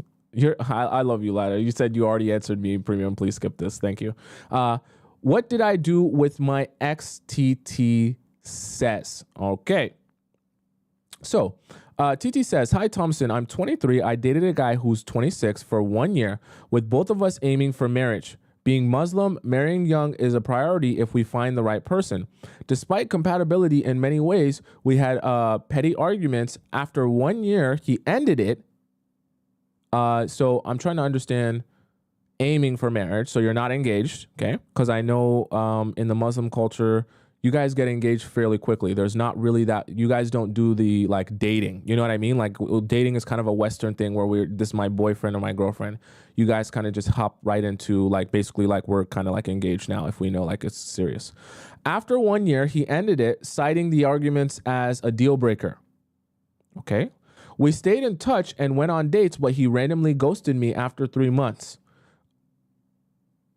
Okay, so yeah, this is part of the problem is what were you doing there? Going on dates for what? To go back into the relationship? If it was a deal breaker, why go out on dates then? I took this as a sign to move on and heal and lost romantic feelings. I talked to other guys, went on dates, and felt I finally let go of the hope that we get back. This is when he comes back into your life. Watch. I did think about him often, but not in a love type of way. But that could be because I wasn't developing any hard romantic feelings for the guy I was talking to. 6 months later, he called me and we walked and went on dates, of course. It feels like the same as before to both of us. He talked about our future marriage and claimed to have worked on his issues, like communication. This caused our petty arguments. Tried to be objective, not some progress, but also in areas still needing improvement. Recently, I told him I didn't want to continue going on dates without clarity on marriage or if this will lead to a serious relationship, because I don't want to get attached and go through another healing process. He said he can't be sure about marriage yet and wanted to take things slow. He didn't want to force marriage. I said, I'm not sure either and need to see if he fully changed without me having to tell him. He thinks as of now, we can't take it to the next step. This hurt because I wanted the reassurance of commitment, because why else would he come back? I'll tell you. I didn't give him pineapples and don't plan on it till things progress with our relationship. He knows, but is trying to initiate things sometimes. Shocker. I don't take it past the makeout, so he can't use my body. I'm staying cautious, but starting to have feelings again. So trust me, this is going to break you eventually. I'm unsure if I should cut him off or continue taking things slow. From your POV, what are his real intentions? Why did he return? And is it worth hoping for marriage given he continued uncertainty despite knowing me for so long? He also wants to get married / is ready. Okay, that's a really bad sign that you would say that and then say that he said he wants to take things slow with you. Okay, let me explain this and break this down to you so that you can understand. He came back to you for one or two reasons, and I've talked, actually there's several reasons, but these are usually the main ones. and I've talked about this in a whole live show. He came back because he went to the outside world and he realized he either can't get what he was getting from you, from other girls. So what you were giving him, what you were offering him, the things that you did from him, he's not going to be able to easily get that from other women. So it humbled him in that sense. Or he went out into the world and in the process of trying to date new people, he realized he's not as hot stuff as he once imagined. So the quality of women that you are, right? Whether it be with your looks, the way you carry yourself, your attractiveness, all that good stuff. The quality of woman you are, he was thinking, yeah, I can get me another bad bee so easy just by going on and moving on and dating other girls. Then in the process of dating these other bad bees, trying to date these other bad bees, he realized he's not that much of hot stuff. And he really can't get a woman that was as good as you were to him and for him and in general. And so that realization is humbling. And so they come back a lot of times humble and, being like, yeah, my bad. I said I wanted to break up, but never mind now. You understand what I'm saying? Or, right, what could have happened is the fact that, like I said, he kind of realized that what he thought his life would be without you, just in general, is not that. Okay. And the reality of it is, if he's going to come back to you, and I've mentioned this in a show before, if he's going to come back to you, right, and he wants you, you are the one that sets all the standards and expectations and holds all the cards now. The ball's in your court and you have all the leverage. Because if he broke up with you and said, this is a deal breaker, you moved on with your life, and then he came back into your life, you tell him, buddy, you're not going to get any single opportunity or chance with me if you don't show up for me the way that I expect you to show up. So I want this to be very clear to you, TT. When he this is the next time you have a conversation with him, I want you to make this very clear. Hopefully this is in person. I want you to make this very clear. This with us is done. Unless you approach me ready to be in a serious long-term relationship with me, and like you said, for you, it's marriage. Unless you approach me because you're ready for marriage and you're ready for us to build into a marriage and you will have a very serious relationship from the start. If you are not approaching me on that type of energy, this is done. You're not going to speak to me. Don't text me. Don't call me. Don't reach out to me. Don't talk to my friends. Don't pull up where I'm at. I don't want to see you or hear from you. Okay? And you need to be very clear with the fact that this is absolutely unequivocally done. That we're not speaking, that we are nothing. And I even want you to go as far as saying, I'm going to begin dating other people who are taking me and a relationship with me seriously. Okay? Right? And I want you to make this very clear. Leave it for him. Say, I don't care what you choose to do. I don't care what you want. If you want to take things slow, that's perfectly fine. Go somewhere else with that. But just know the only way I'm going to speak to you is if you're prepared for marriage. Any other way or circumstance outside of that, I'm not speaking to you. Point blank, period. And then from there, I don't need you to say anything else to him. Just move on. Okay? Don't say anything else to him after that. So if that's a conversation that you need to have with him, I'd advise you to have that conversation in person with him because that's when it'll be the most impactful. So schedule a time to see him and meet him to discuss this. Make that very clear. And then after that, I want you to delete his number and block. You don't have to block him, but I want you to never speak to him again. That way he understands, because remember, we just talked about urgency today. That way he understands that if he's going to get access to you, he need better have a sense of urgency in his approach to you. If he thinks that he's going to be able to sit around, relax, take things slow, right? And just, I'll see where things go. I don't know if I'm ready for marriage with you right now. I don't know if I'm ready to build something serious with you right now.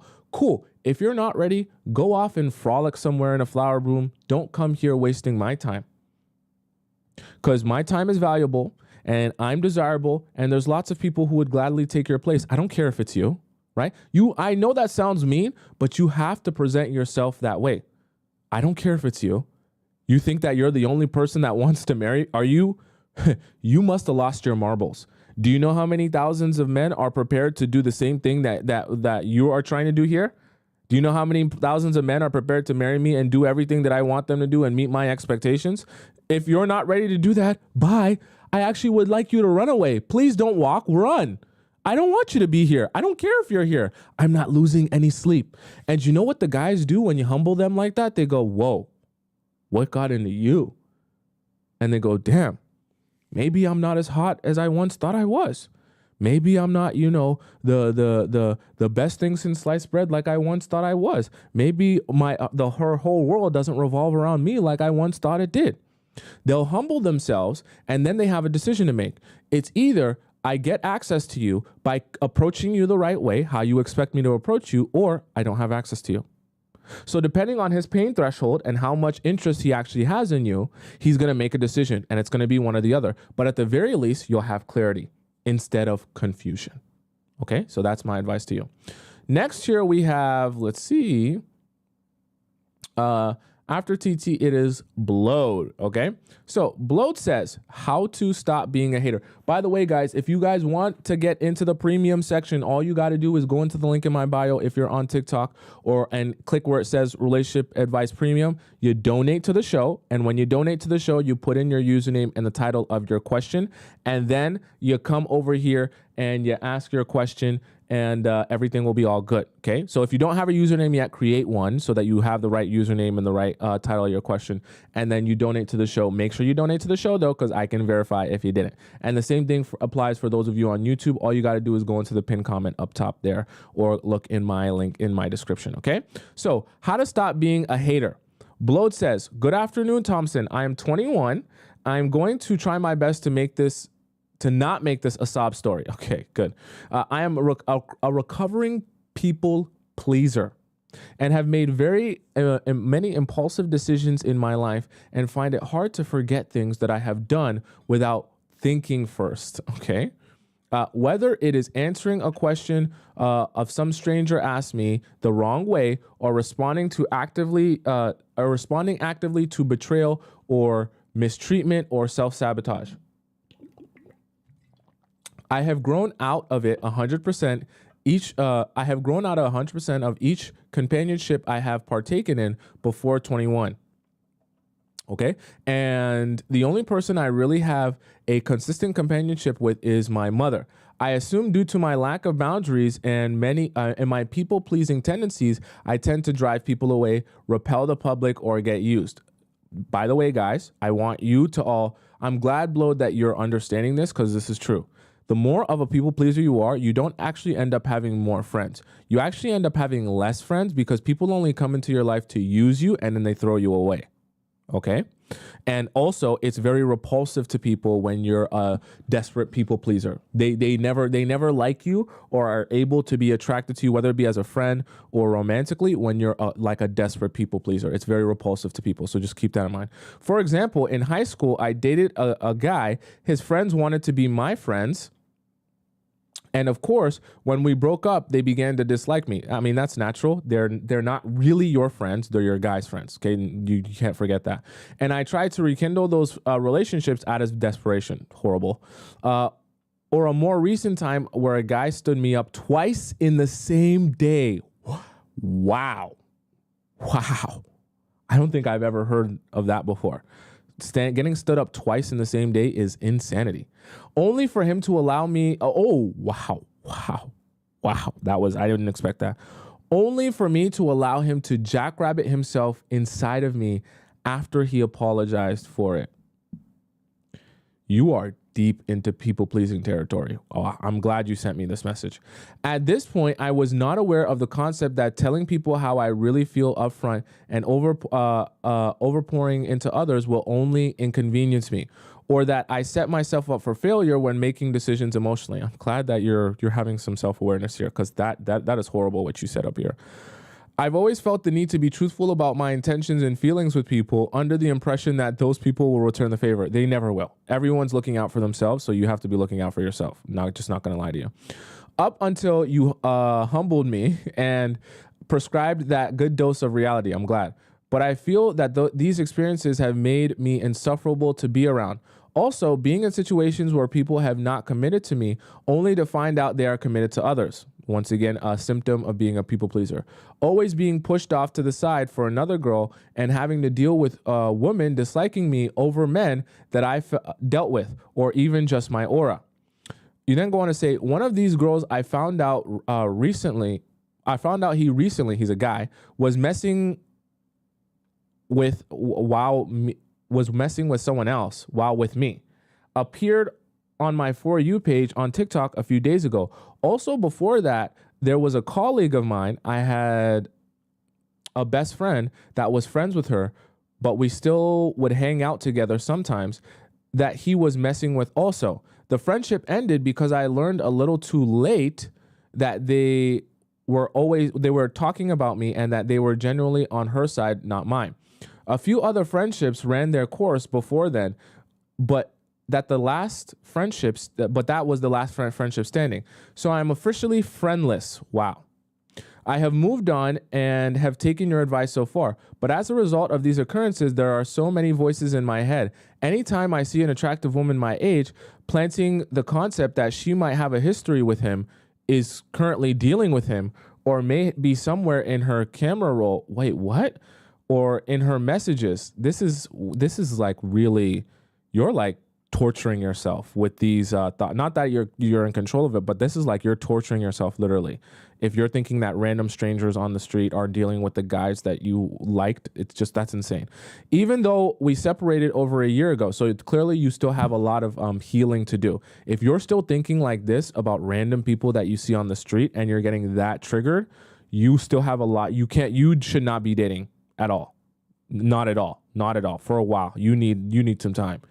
Though I have moved on from that guy, you haven't. Okay. If you're still thinking like that, you have not moved on. You're like seeing ghosts still. Okay. You're having nightmares still. It seems to me as if I'm being haunted by you guys, I don't read this ahead of time, right? So I'm literally I just said you're like seeing ghosts still.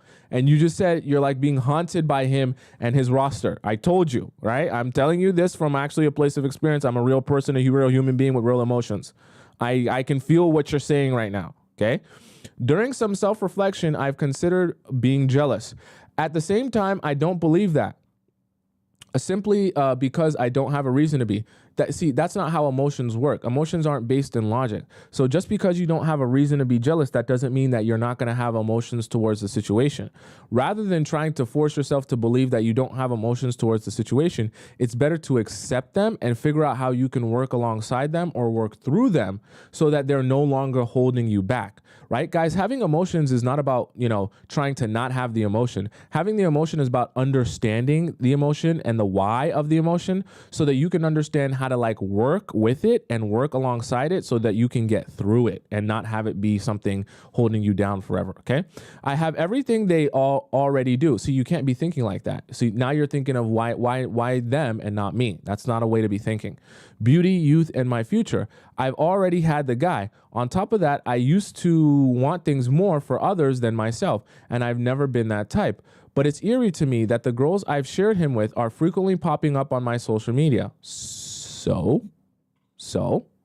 everywhere I turn, there's a girl I already know or that is associated, that I've associated with that messes with him. So, okay, this is what I call the, I guess we could call it the new car theory. So what happens is when you purchase a new car, or even if it's a used car, it's just new to you, you start to see that same car everywhere because the car that you just purchased has now entered what I call your bubble, your space. So because that's your car now, it actually is important to you and you're able to recognize it out in public because that's the car that you have. So your mind can actually spot the car every time that you come across it because it's the car that you have, right? However, the car hasn't started becoming, more people haven't started purchasing it or driving it around town simply because you got it. It's the same amount that the car is present in your life. It's just your ability to recognize that. It's called the art of noticing. Your ability to recognize that changes because the car has entered your bubble, your space in your life. So I say that to say, in your situation, part of the reason why you feel like everywhere you turn, you see the girls that he's messed with is because you've built a narrative in your mind that everywhere you turn, you're going to see a girl that he's messed with. So you start to only be able to notice the times in your life when you see a girl that he's messed with. And in some cases, I can assure you, in some cases, you're actually meeting girls who he hasn't messed with, but You convince yourself in your mind that for some reason, shape, or form, because of who she follows, whose pictures she's liked, what comments she's commented on, you convince yourself that, oh, this must be another girl, even if it's not necessarily one of those other girls. You understand what I'm saying? It's one of the ways that your mind plays tricks on you by building narratives that you start to believe in. Okay. In combination with that, I have allowed horrible behaviors in the past. It makes my veins itch. Wow. So if you're saying things like this, you're not yet ready to be dating and you're not yet over the sky. Okay. Letting him snatch me up whenever I grabbed his phone. What? Messaging other girls about him having pineapples with him after he effed me over twice in one day. Wow. I think actually your content reminds me of those things. LMAO. Not to blame you at all, but you definitely rip into our butts and I appreciate it. Good. Wait, what is this here? Okay. It saddens me reflecting on all of the opportunities I've ruined due to the anxiety a man brought me. Always being paranoid when I see attractive girls in public. Like I said, you need some time to be single. If you're seeing attractive girls and thinking about your ex and your ex being with those girls, that is insanity. Okay. And always feeling like women may not like me because she knows something about me. That's insane. Okay. Going forward, how should I go about rewiring my mind and accepting what I've allowed and forgiving myself and making new friends in adulthood without letting those voices interfere with my life? I've already had hobbies. I love to go places alone, but I love being able to interact with people, especially women. I would love to have a friend group or maybe even a couple of girlfriends one day, but I feel like I'm just a crazy hater to everyone, and that is not who I want to be. Thank you for answering my question. Also, I wanted to include this because I'm not the only one that's had this experience. Does this open right here? When a pretty girl comes through the drive-thru, but I feel like she F with my man. Is that how you girls feel? I don't know. Is that a girl? Is that a girl feeling? That's crazy. Anyways, thank you for the video. So, Blowed. My response to you is, I actually think you have to go about this in the reverse. I think in the situation that you're in, I know that in your mind, you've convinced yourself that you're over the situation, but I actually think in a lot of ways, you're not over the situation. And the time that you need to be spending is not yet going out. I think you need to take a step back and you need to spend some time with you. So just in the house. And I specifically want you to spend some good solid time writing. Okay. I want you to get your notebook out, or if you're a corporate girl, you like to type, get your Microsoft Word out. And I want you to type in your Microsoft Word or in your notepad. I want you to write everything that happened in your past relationship. I want you to write everything good. I want you to write everything bad. I want you to write everything that you experienced, the highs and the lows. I want you to put it out on a piece of paper. It's going to be plenty of pieces of paper, okay? You're going to be writing, and I want you to write this in detail. You're going to be writing until your hand cramps. The reason I want you to write that out is because I want that to be like physical evidence of what your relationship was, right? And I also, after you write it out, because you're going to write like 10 pages here. You already wrote me like 3-4 paragraphs. You're going to write like 10, 12 pages here, maybe 20. After you write out everything that relationship consisted of, I want you to read that piece of paper out to yourself. Nobody else needs to be around. I want you to read that piece of paper out. Now, very specific. I want you to be as authentic to you as you can in that piece of paper. So if you want to curse out a bunch of stuff, that effing idiot, he took me out and he stood me up twice and then he forced me to do this and then I can't believe. I want you to be as raw and authentic as you can. Don't filter anything. You're not speaking to anyone but you. Write it on a piece of paper, and then I want you to read it all, okay? You're going to read all of it from start to finish. I don't care if it's 20 pages. You're going to read it all, and the reason I want you to do that is because I want you to get those feelings and thoughts out of your head onto a piece of paper, and I want you to feel like you said them. You know what I'm saying? Said them all out loud. Say all the thoughts of, and I even want you to describe how you feel now, how you just described to me. I see them all everywhere. So I want you to be specific and say each individual situation where you've seen a girl and thought about what you thought about and thought about the fact that maybe he slept with her, maybe he did this with her. I want you to go and talk about, write out every individual situation that has happened and each individual thought that you've had, each individual conclusion that you've come to. I want you to be so detailed. Tell me what she was wearing. Tell me what she looked like. Tell me what you think they did. Tell me how you think they met. tell me, say everything in the script in the notes that you write. Okay, be as detailed as possible. The reason I want you to do all of that is because when you write that all out and then you read it all out, what's gonna happen is you're gonna feel like you actually expressed the thoughts that were in your mind. Because you're right now, because you've experienced this and you have these thoughts, you're gonna feel like the thoughts are eating your brain. You understand what I'm saying? You're gonna feel like they're literally eating your brain, and you even said they make your nerves and your veins itch, right? You're gonna feel like those thoughts are eating your brain because they're inside your brain. When you write them out until you're physically tired, right? When you write them out until your hand cramps, when you speak them out until your voice is hoarse, right? You actually feel like you've let something inside of you out of you, okay? It's kind of like a physical expression of like what's in the spirit. You're like dumping it. You're like throwing up on the page, okay? And you're also speaking about it until you're tired. What's going to happen after that is you're going to feel like it's unnecessary to continue revisiting those feelings and emotions because they're already written out on a page. And as you already written them out on a page and you've already said them out loud, you're going to feel like, okay, yeah, I do understand that I thought this girl that I saw out slept with him, but like I already wrote that on my page. And like I already went into detail about everything I thought, about exactly how I felt and exactly how it made me feel. So then you're going to start, what's going to happen is after a while, it's going to start to feel pointless to continue revisiting a thought which you already expressed out in detail. You understand what I'm saying? So as you continue having that thought, your mind's going to say, yeah, it's the same thought that I already expressed, that I already wrote out, that I already said out loud. So yeah, I get it. And you kind of like remove its power and you remove its ability to like itch at your brain as if you feel like you need to get it out somewhere, right? Because once you write it, right, that's physical, and you say it, now you're hearing yourself talk about it, you kind of feel like you got it out and you expressed it. It's the same thing as, you know, when you're in an argument and you feel like, I should have said this or I should have said that, and then you feel like the argument or the talk that you had with someone is unfinished because you're like, the next time I see you, I got to say this and I got to say that.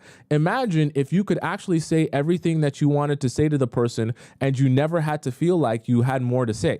Then when you look back on the situation, you'll think to yourself, yeah, we had the talk, but I said everything I wanted to say and I expressed everything I wanted to express. So it kind of takes away its power because you're kind of like, when you think back on it, you're just kind of like, I said it already. I mean, I can think about it more times, but like I already said it, I already wrote it out, I already expressed it. So like, yeah, we get it now. And so that will be that I think is what you need more than anything, because I feel like the thoughts in your mind right now are itching your brain and they're preventing you from actually moving forward. I don't think what you need right now is to be jumping right into hanging out with girlfriends and hanging out with this person and hanging out with that person and being outside. I don't think you need to be outside right now. I think you need to be in your own mind, in your own thoughts, expressing them out so that you can feel you first get them out of you. Right? Get rid of those thoughts by getting them out on a page and saying them out loud so that you never have to feel like there's anything that's been left unsaid or any thought that's been left unexpressed in your mind. That way, when you do start going out and you do start spending time out into places, you can actually feel like refreshed and not feel like you have things in you that haven't yet been expressed outwardly, because then you're going to feel like you have to talk about that with friends or new people or something like that. So that would be my honest advice to you, Bloat. All right.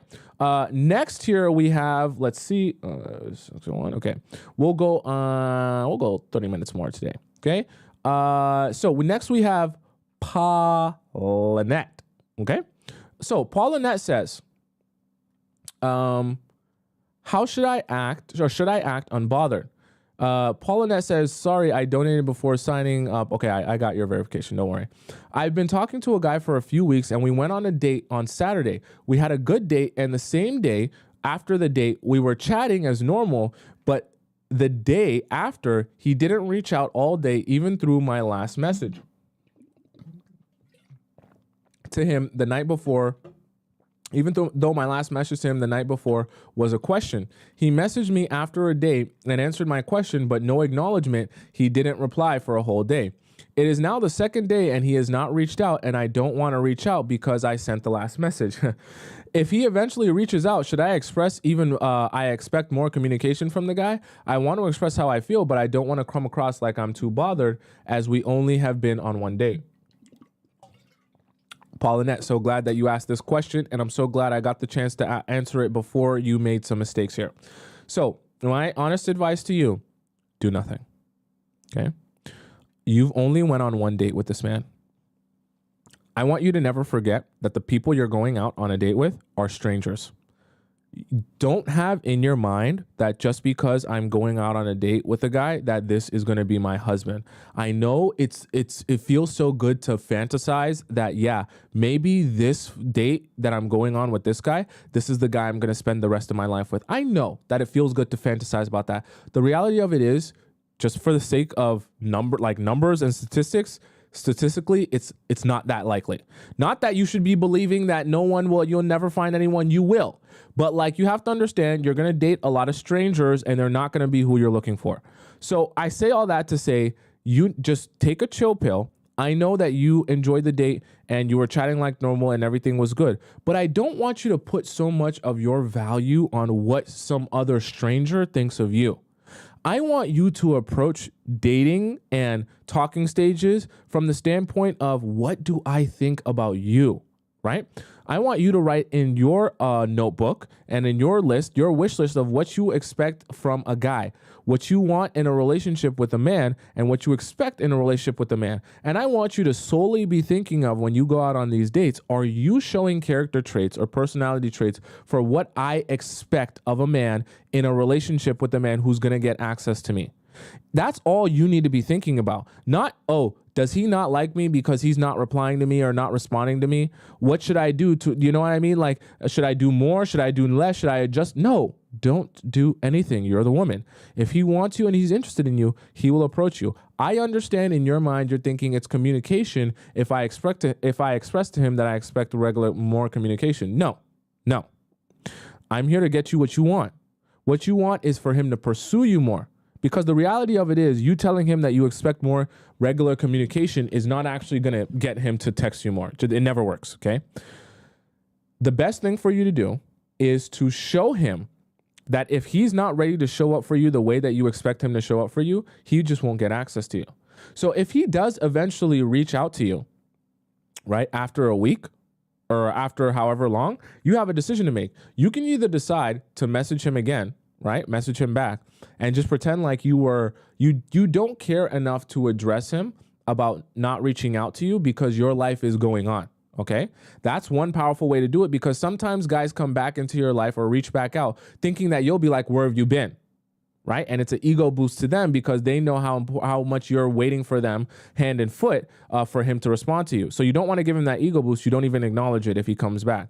Now, if it's way months, and he then reaches out after months and pretends like nothing happened, then just don't respond to him at all. So you have a decision to make, because you have one or two choices when he reaches out. Either you just let him go on like nothing happened, right? Because you don't want to give him the ego boost of being like, oh, I was waiting for you this entire time. I would actually advise you, if he comes back to you, because you've only been on one date, if he comes back to you, this is a pro tip. If he comes back to you after like a couple weeks or whatever, not too long of a time, but not too, like it's been some time, I would advise you to say something like, who is this? Who's texting me right now? Right? When he just reaches out and says, hey, be like, who this? The guy you went on a date with? No, seriously, tell me your name. Who is this? I don't know. Who did I go on a date with? Right? Humble him so he knows that when he messages you back after a week, your life has been going on. And then when he says, yo, I didn't message you for a week because I was busy, my phone died, just be like, oh, it's been a week? I didn't even realize. Right? Then he'll be like, damn, does she not care at all? What was she doing in this whole week? She didn't even realize I didn't reach out to her. It will humble him, number one. And it'll also show him that him withdrawing from you is not going to initiate anxiety in you. So that's not like a viable option for him if he wants to get you to chase him. that actually withdrawing from you will just mean that you move on with your life, and likely one day you'll just forget about him completely. Okay. So that's my advice to you on what to do if he comes back to you. Now, if it's months and months that he reaches out after a while, then just forget about it. You know what I mean? Don't even respond to him. Don't even bother with him. There's no point. Okay. Let's do one more in here, and then I will do a couple free ones. Okay, so thank you so much to you see I appreciate you guys for real. I see how much you all care. Thank you so much to what's the username here? Thank you so much to Hefme, who donates $65. Look at that, guys. $65 she donated to ask her a question here. All right. I need your opinion, please. All right, Hefma. What would you say it like that?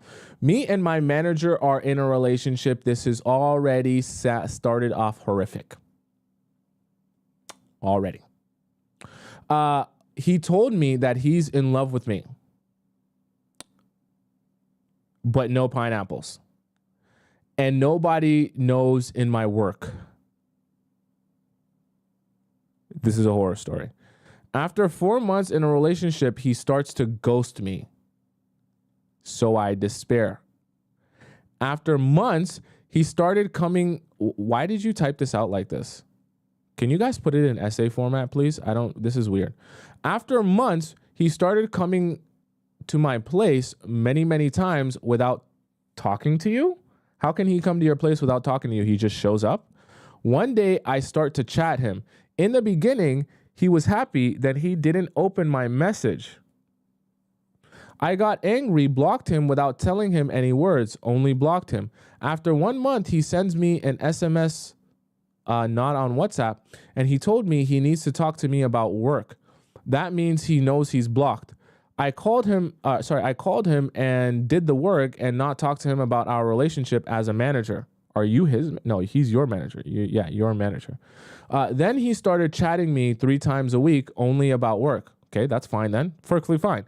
In the beginning, I was happy because I think it will be better in the future. Then nothing happened. I feel not comfortable. I sent him messages to stop messaging me. There are people saying they can help him, not me. What? I told him that I respect him and wish him to respect my order. Like your order of him to not message you about anything not work related. Now 5 months about this message, I totally despair. He didn't try to talk to me. I'm confused. I thought that's what you wanted, that he wouldn't talk to you. I guess it's a girl thing. But many, many times he comes down to my place. I feel like he wants to see me because he is my manager. He can call anyone. Why he comes down by himself? I also heard they will offer him the company manager. Now I'm better, thank God. I daily see your show and I wish to know your opinion and advice on my story. So my advice to you, Hefme,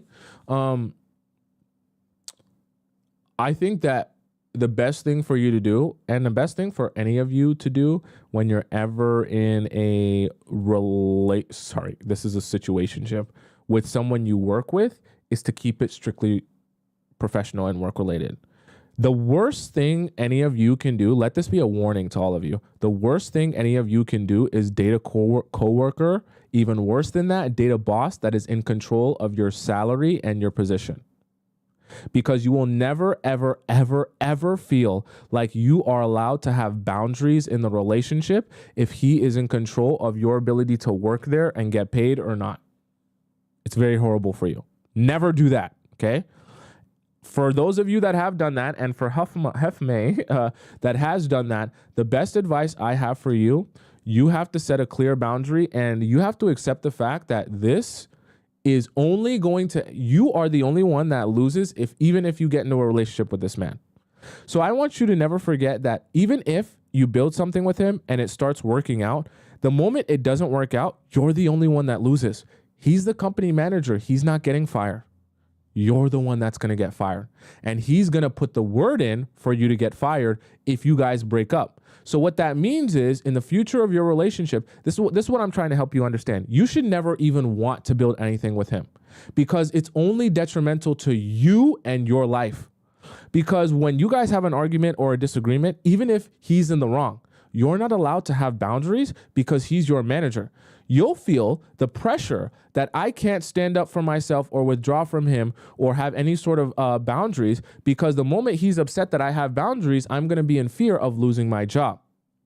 So you're always going to allow things to slide, and he'll be able to literally treat you any way he wants to, right? Anyhow he wants to. He can cheat on you. He can talk to other girls. He can do whatever he wants to do with you and have absolutely no respect for what you want, because you're in fear that you'll lose your job if you stand up for yourself.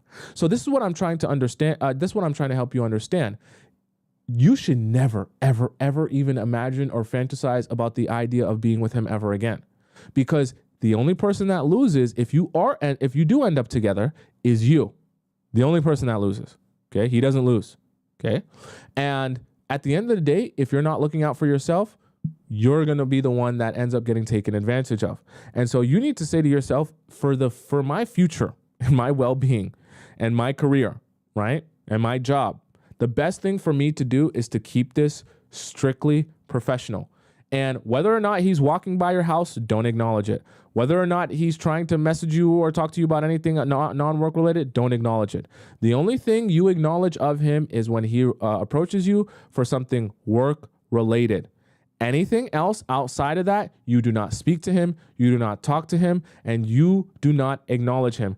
If this continues to the point where, despite you not giving it any energy and setting that boundary, and it continues, I want you to take note of this. I want you to screenshot everything he's saying to you. Screenshot all the messages. Don't respond to any of them. Screenshot all of them. Keep them in a safe place. Build your file up so that you can go to HR and let them know, I've made it very clear that this manager should not be contacting me for anything non-work related. He's continued to do it, and I have an extensive file. Screenshots are the best thing made since sliced bread, because it's an extensive file that can't be denied, or it can't be he said, she said. And it makes it look even worse when he's texting you and messaging you and you're not responding, okay?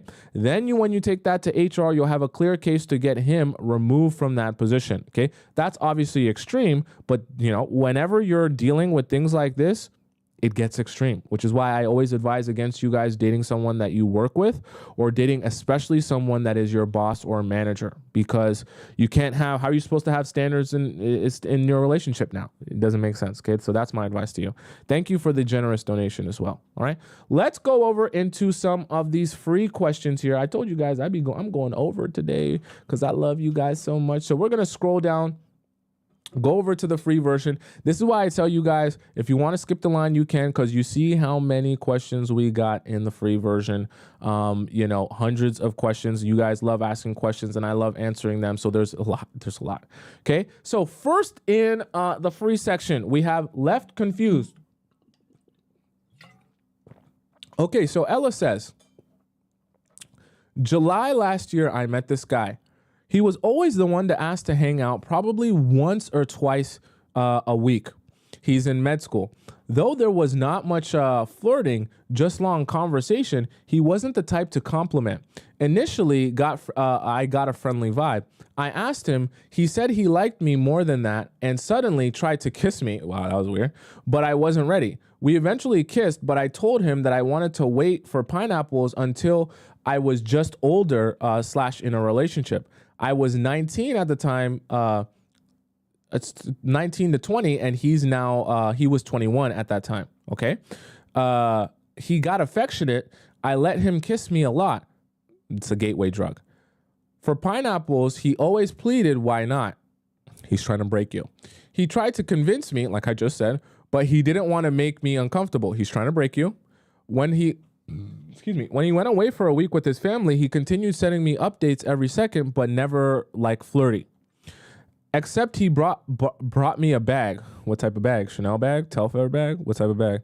Anyways, as time went on, I noticed our cuddling died down a bit over time. He was sexist and said I'm not like other girls for being down to earth. Okay. I'm naturally a people pleaser. We know what happens with people pleasers. However, when I was a bit rude, not rude, but confrontational, small critique, he would suddenly act super affectionate like at the start. Yeah, that's because guys love mean girls. Do you guys not know that? But in general, I validated him a lot. Horrible decision. End of October, he asked to hang out, but normally I hang out like normal, and I dropped stuff off to go again. After we just slept at his house, like usual, don't worry, no pineapples, good. But I was still giving him a lot of affection because at this point, I really liked him. I got the vibe he had a smug attitude. It's pretty funny that you said that. I told him he has a big ego jokingly, and he agreed with me. Usually that's why he likes the fact that you're mean to him. He's not used to girls being mean to him. He's used to getting exactly what he wants. Usually he messaged me every day and straight away, whenever I got home, but something unusual happened and he didn't contact me until like 4 days after.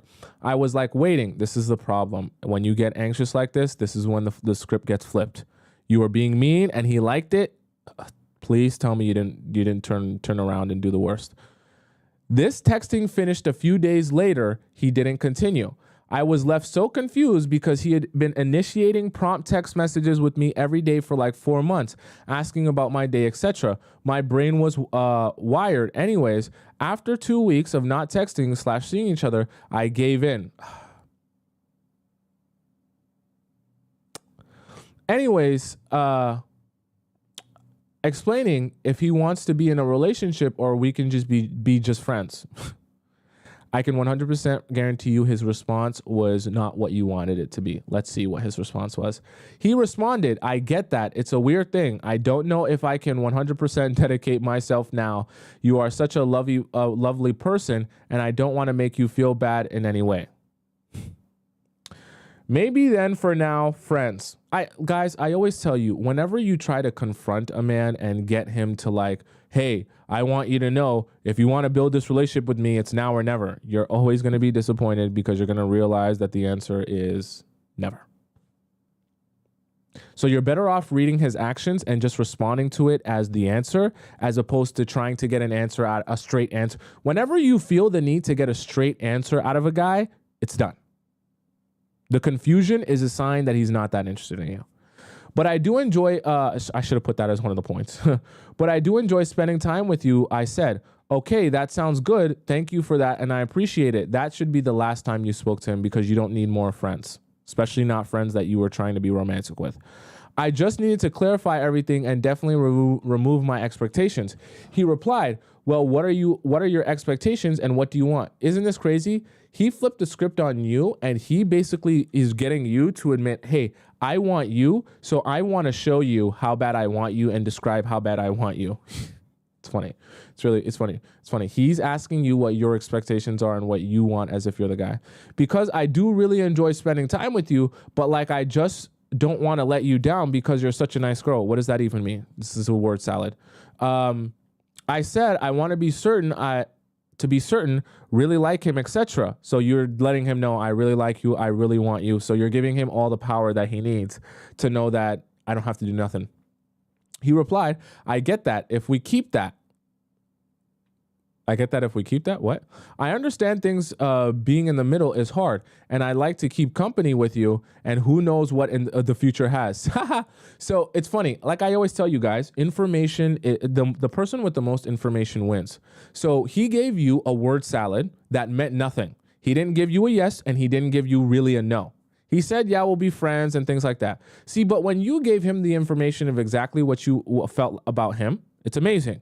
What he then did was adjusted his approach to you, and he gave you an answer that left the door open, knowing what you wanted so that he can extract from you what he wants, because he knows that the answer that he just gave you now, saying that let's see what happens in the future, makes you hopeful that maybe if I continue doing more, and maybe if I continue putting my best foot forward in this relationship, maybe even if I sleep with him, he'll end up liking me and want to be with me, and he'll actually eventually want this relationship to work. You see how when he got more information about you and what you wanted, he immediately made the switch to be in line with exactly what you're looking for or what would work for you.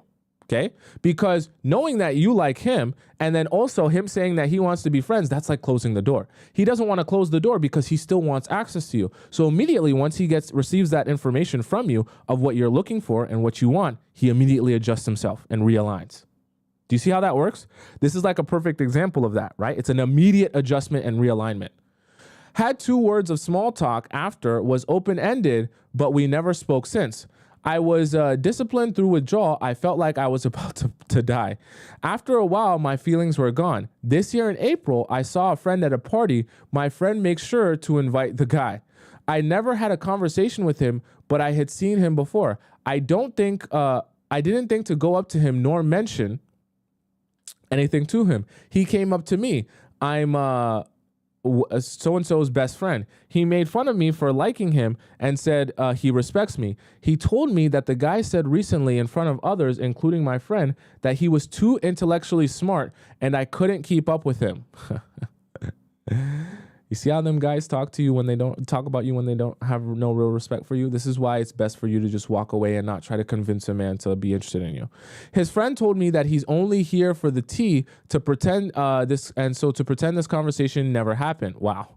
I felt manipulated. I let out a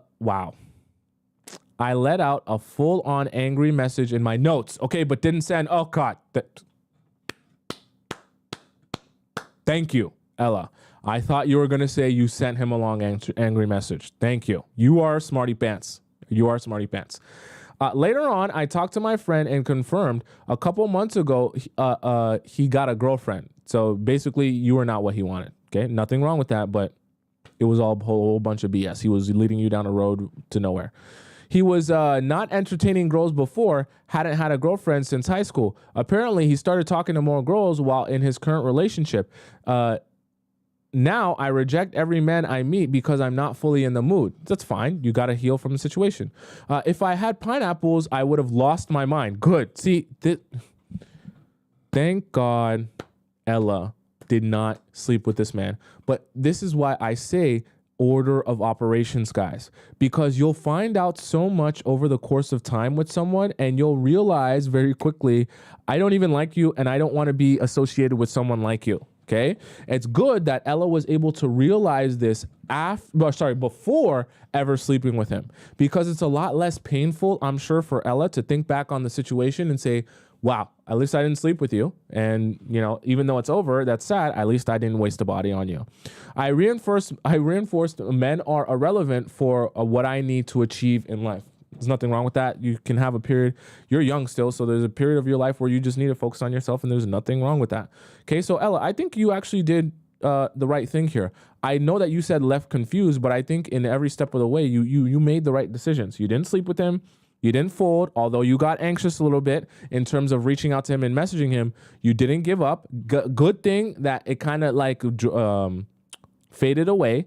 And then obviously when he got a girlfriend, you realize that definitely this is over for good. So there's nothing left for you there in that relationship. So that kind of helped you out because it helped you not be confused and continue being in limbo.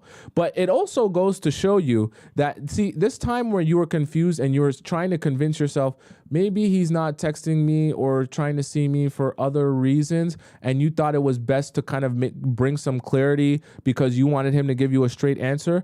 The straight answer was the fact that he wasn't showing real, genuine interest in you. And that's what you should have taken from how he was treating you and approaching your situation as the truth. But I know that you wanted a straight answer because you were like, maybe it's not that, maybe it's not that. But clearly that was the answer, because you see, if he really wanted a girl, he would just pursue that girl and make that girl his girlfriend. So he had no problem with making a girl his girlfriend. He just didn't want to make you his girlfriend. Not saying that you're a horrible person or there's something wrong with you, but I just want you to understand the difference in a way a man will act when he actually wants you and is interested in you versus how he'll act when he's not that interested in you and he kind of is like, you know, you can stick around, but I don't really want us to do anything together or build anything together. And immediately when guys are talking like that, just don't waste your time. Don't ask him no more questions. Don't ask him what he wants. Don't ask him if he likes you. You have your answer. He's not that interested. Don't waste any more of your time. So Ella, you actually did a lot of this the right way. And I'm proud that you came out of it with learning from the situation, but also not making the mistake of giving yourself to him before learning all of this about him. Because imagine you had slept with him and then you hear this guy talking about, yeah, he was basically telling all of us that, he doesn't really respect you and that he was too intellectually smart for you and you couldn't keep up with him. Imagine how painful that would be, sleeping with a man and giving your mind, body, and soul to a man who talks like that about you to other people. And some of you are doing that. Right? That's why I tell you order of operations. You're dating strangers. You don't know those people. You can't trust those people. Okay?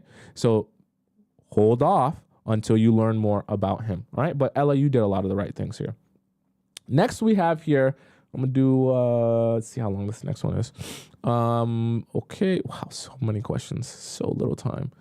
Next we have here, So Yer says, clearly this was a popular one because a lot of people commented on what Yer said. So Yer says, the title of this is How to Get Him to Change His Verdict After What I Did. Yer says, so me and my ex broke up 4 months ago. The thing is, the day after we broke up, I had pineapples with someone while I was drunk.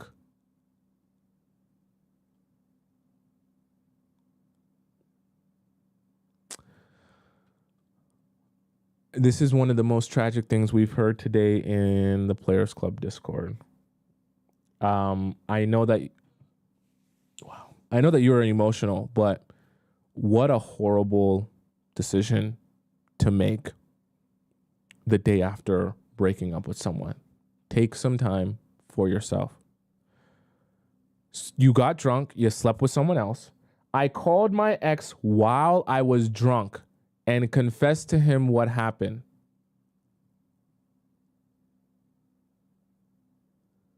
You made horrible decision after horrible decision after horrible decision. Wow.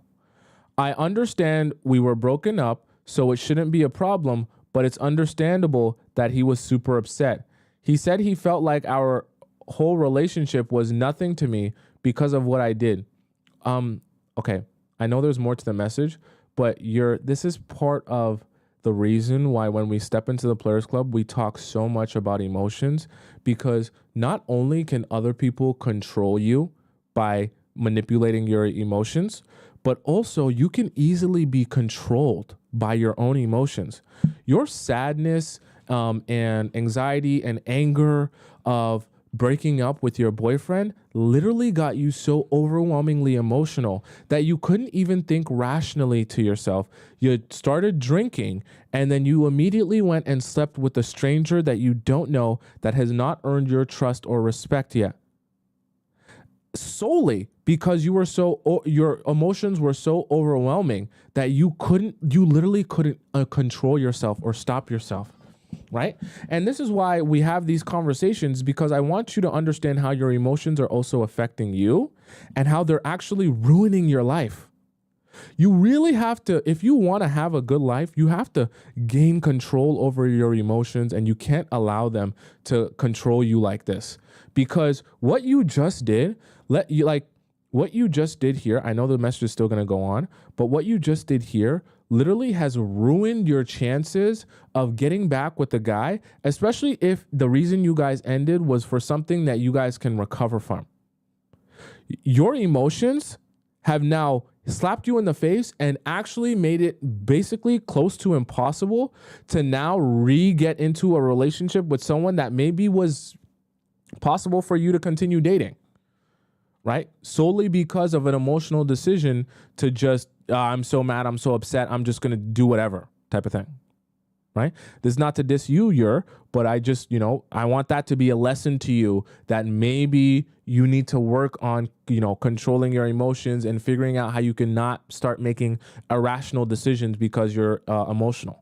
At the beginning, I was begging for his forgiveness, and I begged for him back to the point where I looked crazy. So once again, being controlled by your emotions. I know I'm embarrassed too, but he didn't want me back. Later, I found out if I didn't sleep with someone the next day, he would have gotten back with me, no questions asked. I just told you. I told you guys, I don't read these ahead of times, but I know how relationships work. I've been in relationships. I know how this works, okay?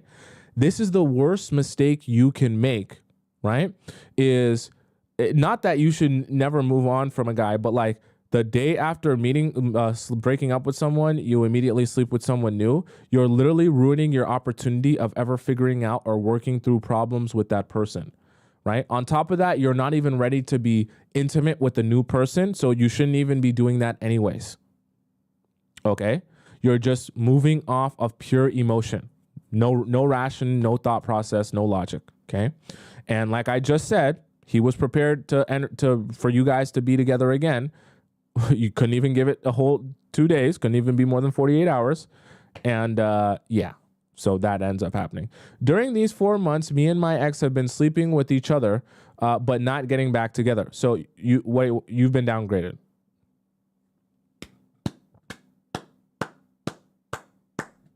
What do you want me to say? You've been downgraded.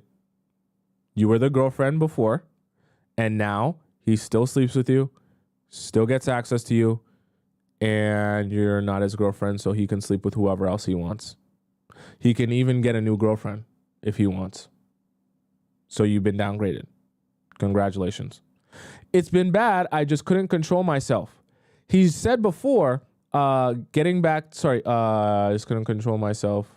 Where I lost my place.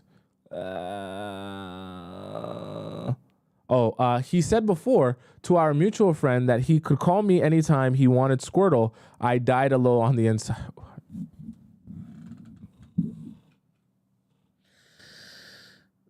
Oh, God, save my people. I will work harder than the devil. I will work harder than the devil. I will not allow him to outwork me. I'll do 24-hour streams if I have to save my people. The man said to his friend that he could call you anytime he wanted Squirtle. Do you think that man has any sort of respect for you whatsoever?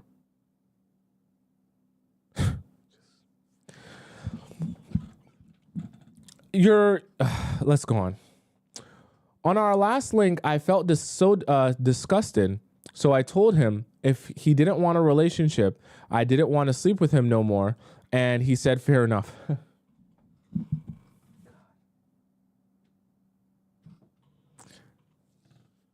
The reason I'm so shooken up by this is because he thinks of you as such a joke, right?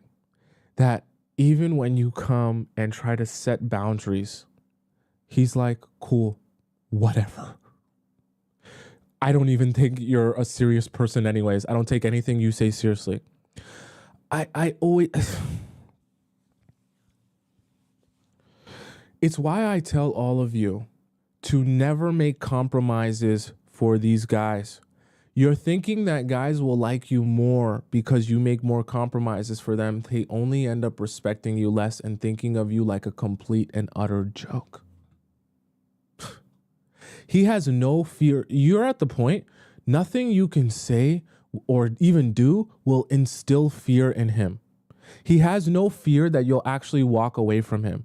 He thinks that you're so needy and desperate that like your entire life is him.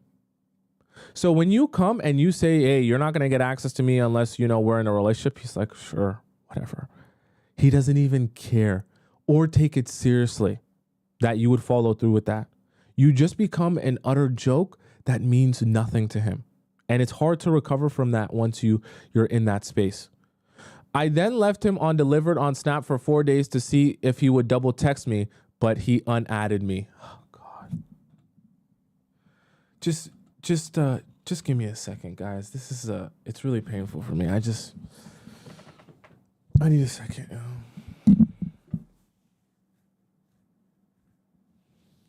Oh my God.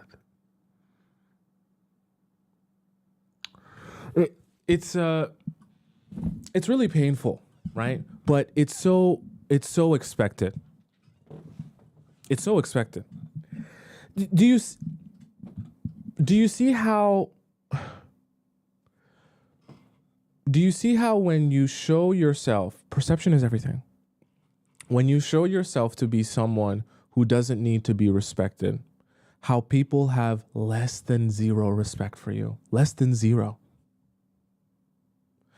You thought that you not messaging him for 4 days would give him anxiety and have him message you.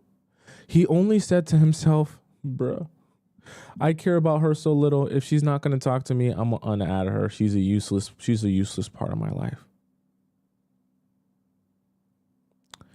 He confuses me because a week earlier, he also saw me at the gym with a different boy once and unadded then.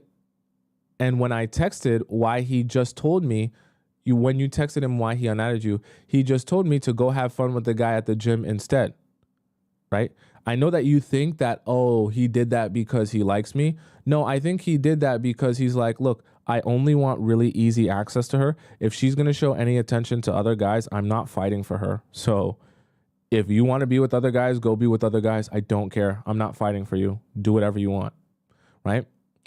Note that he says I move weird, so I have a feeling he sees me as some girl who entertains too many men. No, you're thinking like a pick-me-sha, where you're thinking, oh my God, what should I do so that he likes me? Or what did I do that makes him not like me? This process of him not liking you or taking you as a joke started way before this, not since you've been talking to other men. Our relationship was super healthy and we both agreed it was good. I just wish we could have had what we had before. What should I try to do and change his verdict on me and consider so that he'll consider him missing me? I'm starting to think there's nothing I can do and I just need to accept that it is what it is. You're gaining a little bit of intelligence here because that's exactly what I was going to tell you. I still want him back, but I'm not showing it. And I've been keeping myself to myself and not acknowledging him by doing so. Do you think he misses me? Okay, absolutely not. Not even a little bit. I just love him, but the love is slowly dying. Okay, I want to be really honest with you. I'm gonna be mean to you because I think that you really need this year. Okay, I need to. This should be a newsflash to all of you. Okay, if you break up with a man and you want to get back into a relationship with him, the worst decision you can make, the absolute unequivocally worst decision you can make as a woman, is when you break up with a guy, is to sleep with a new guy. It is the surefire #1 Hall of Fame way to get that man to never, ever want to make you his girlfriend ever again. I'm not saying that you should never move on from guys or anything like that, but if you know when you break up with a man that you aren't yet ready to move on and you still might want to get back with him, the absolute last thing you should ever even think about doing is sleeping with another guy. Because that is a surefire way to get him to say to himself, okay, cool, it's actually done now. You've given yourself to another guy, it's actually done for real now. Okay? Also, what's going to happen, this is what's been happening to you here. What's going to happen is either he'll never speak to you again, or he'll take the anger that he feels that because this is what happened to you. I'm going to explain to you exactly like this. He took the anger that he felt when you called him and told him that you slept with another guy, right? He took that anger that he felt and he said, you know what? Rather than sitting around and being angry, I'm going to channel that energy, that anger into a strategy.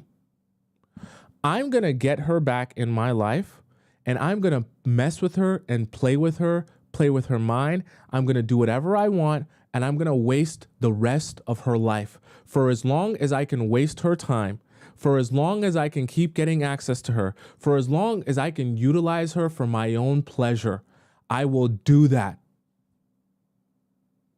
He takes that anger and resentment he feels towards you, and he doesn't even tell you that he's super angry and upset. Instead, he invites you back in so that you can feel comfortable again, like, oh yeah, I'm so sorry, that was a mistake.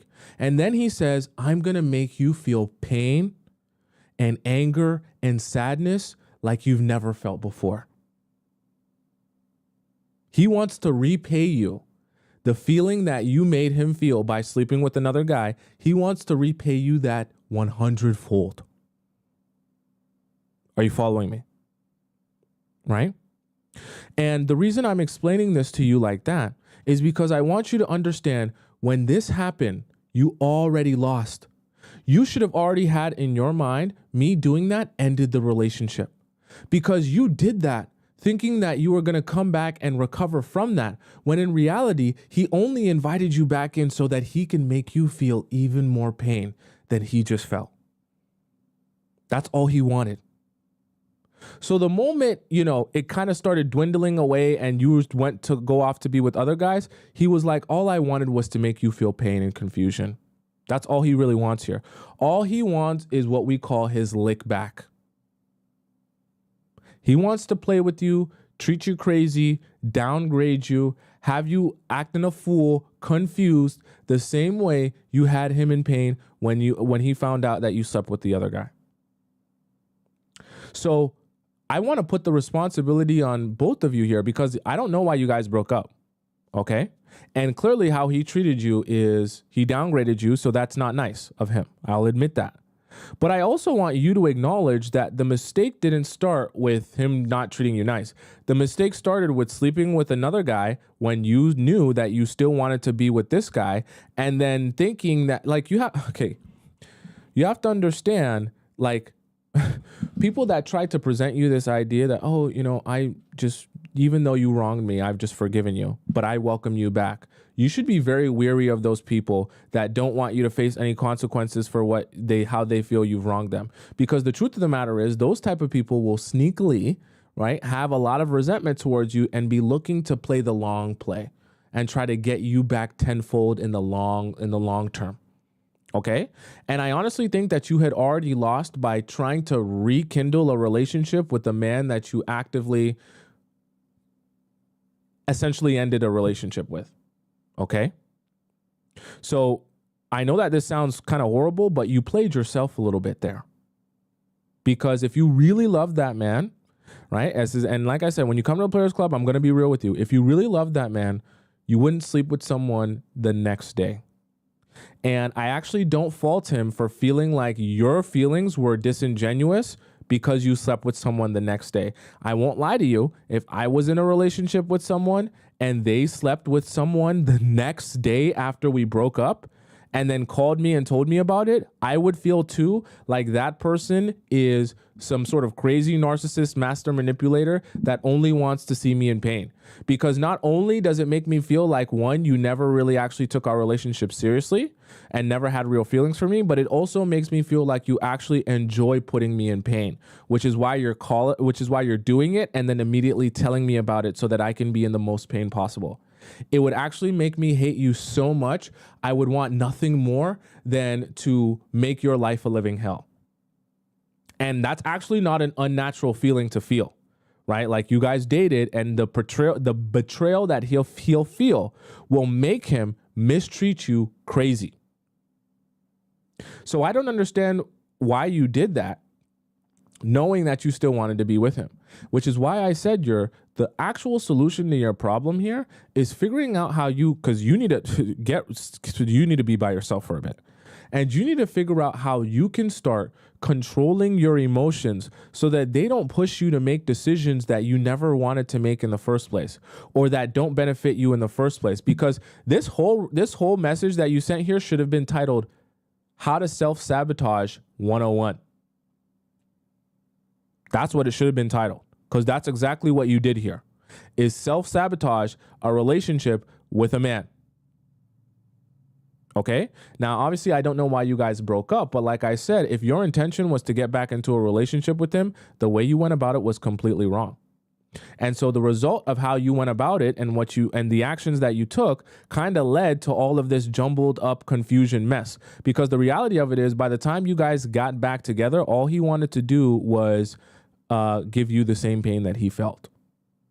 So you got to figure out for yourself why your emotions lead you to make decisions without actually thinking about logic and self-sabotaging, because you're never going to be able to build proper relationships if your anger or sadness is always going to put you in a place where you're making decisions first and then apologizing for them later. Trust me, you'll never have any good relationships or friendships that way. Okay? So that's my answer to you. All right, guys. that is the show for today. If I didn't answer your question, don't fret. I will definitely answer your question on future shows. We went way over today. We're closing in on 3 hours today, okay? I will definitely answer a question on future shows. I'm here every weekday, Monday to Friday at 4 p.m. Eastern, okay?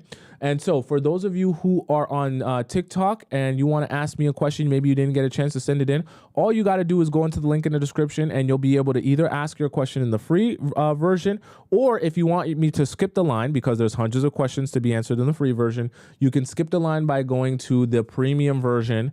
And but the thing about it is, if you submit your question in the premium version, you have to donate to the show. So when you go to my link in my bio, if you're on TikTok or even if you're on YouTube, it's in the description, you'll be able to see how to donate to the show for Relationship Advice Premium. When you donate to the show, in your message, I want you to specifically put in your username and the title of your message so that I can verify that that's you in Relationship Premium. And then tomorrow, you'll be on the first list of people that I read out before I go to the free version, okay? If you don't care that much and you don't want to donate to the show, perfectly fine. You can do the free version, but there is a long list of people to go still, all right? So if you guys want to follow me on Instagram and see everything that I'm up to and get closer and up personal with me, if you want to see more of me, you can go ahead and do that on my Instagram. That's where I spend the most time aside from, YouTube and TikTok. All right. For those of you, also my Instagram is right on the bottom right here as well, if you want to follow me there. For those of you who are on TikTok and you missed part of the show or you came late, you can always rewatch the entire show on my YouTube channel just by typing in my name there, or you can screenshot this and copy and paste it in there. And once you find my YouTube page, just go into the live section and you'll be able to see this live stream along with all the other live streams from the beginning of time. And the best part is it'll have the YouTube and the TikTok live chat embedded in the video. I got the YouTube chat to work today so that you'll be able to follow along with all the conversation that's happening in the show and never miss out on anything. All right. I'm here every Monday to Friday, so every weekday at 4 p.m. Eastern Standard Time. Ivy said, I need 2 Tracy's dogs. By the way, guys, for those of you who need something to pleasure yourself so that you're not on edge when you go out on dates, go ahead into the link in my description on YouTube and you'll be able to find the link to the Tracy's dog, which is the clit sucking vibe that I recommend to all of you that will penetrate you and suck you all at the same time. It'll change your life. Trust me. Don't ask me how I know. It's in the link in my bio on TikTok, and it's also in the link in the description as well if you're on YouTube. Please find that. And the best part is you get a discount if you get it from my link. You'll get 10% off if you go there and get that. Trust me, it'll change your life. Ask the other members of the Players Club. All right, guys, I'll be back again tomorrow at 4 p.m. Eastern Time. Until then, arrivederci. Au revoir, hasta la vista, goodbye for now, adios, bon voyage. I love saying that. I feel like a supervillain. And I will see you again tomorrow. I love you. Bye for now. It won't be long.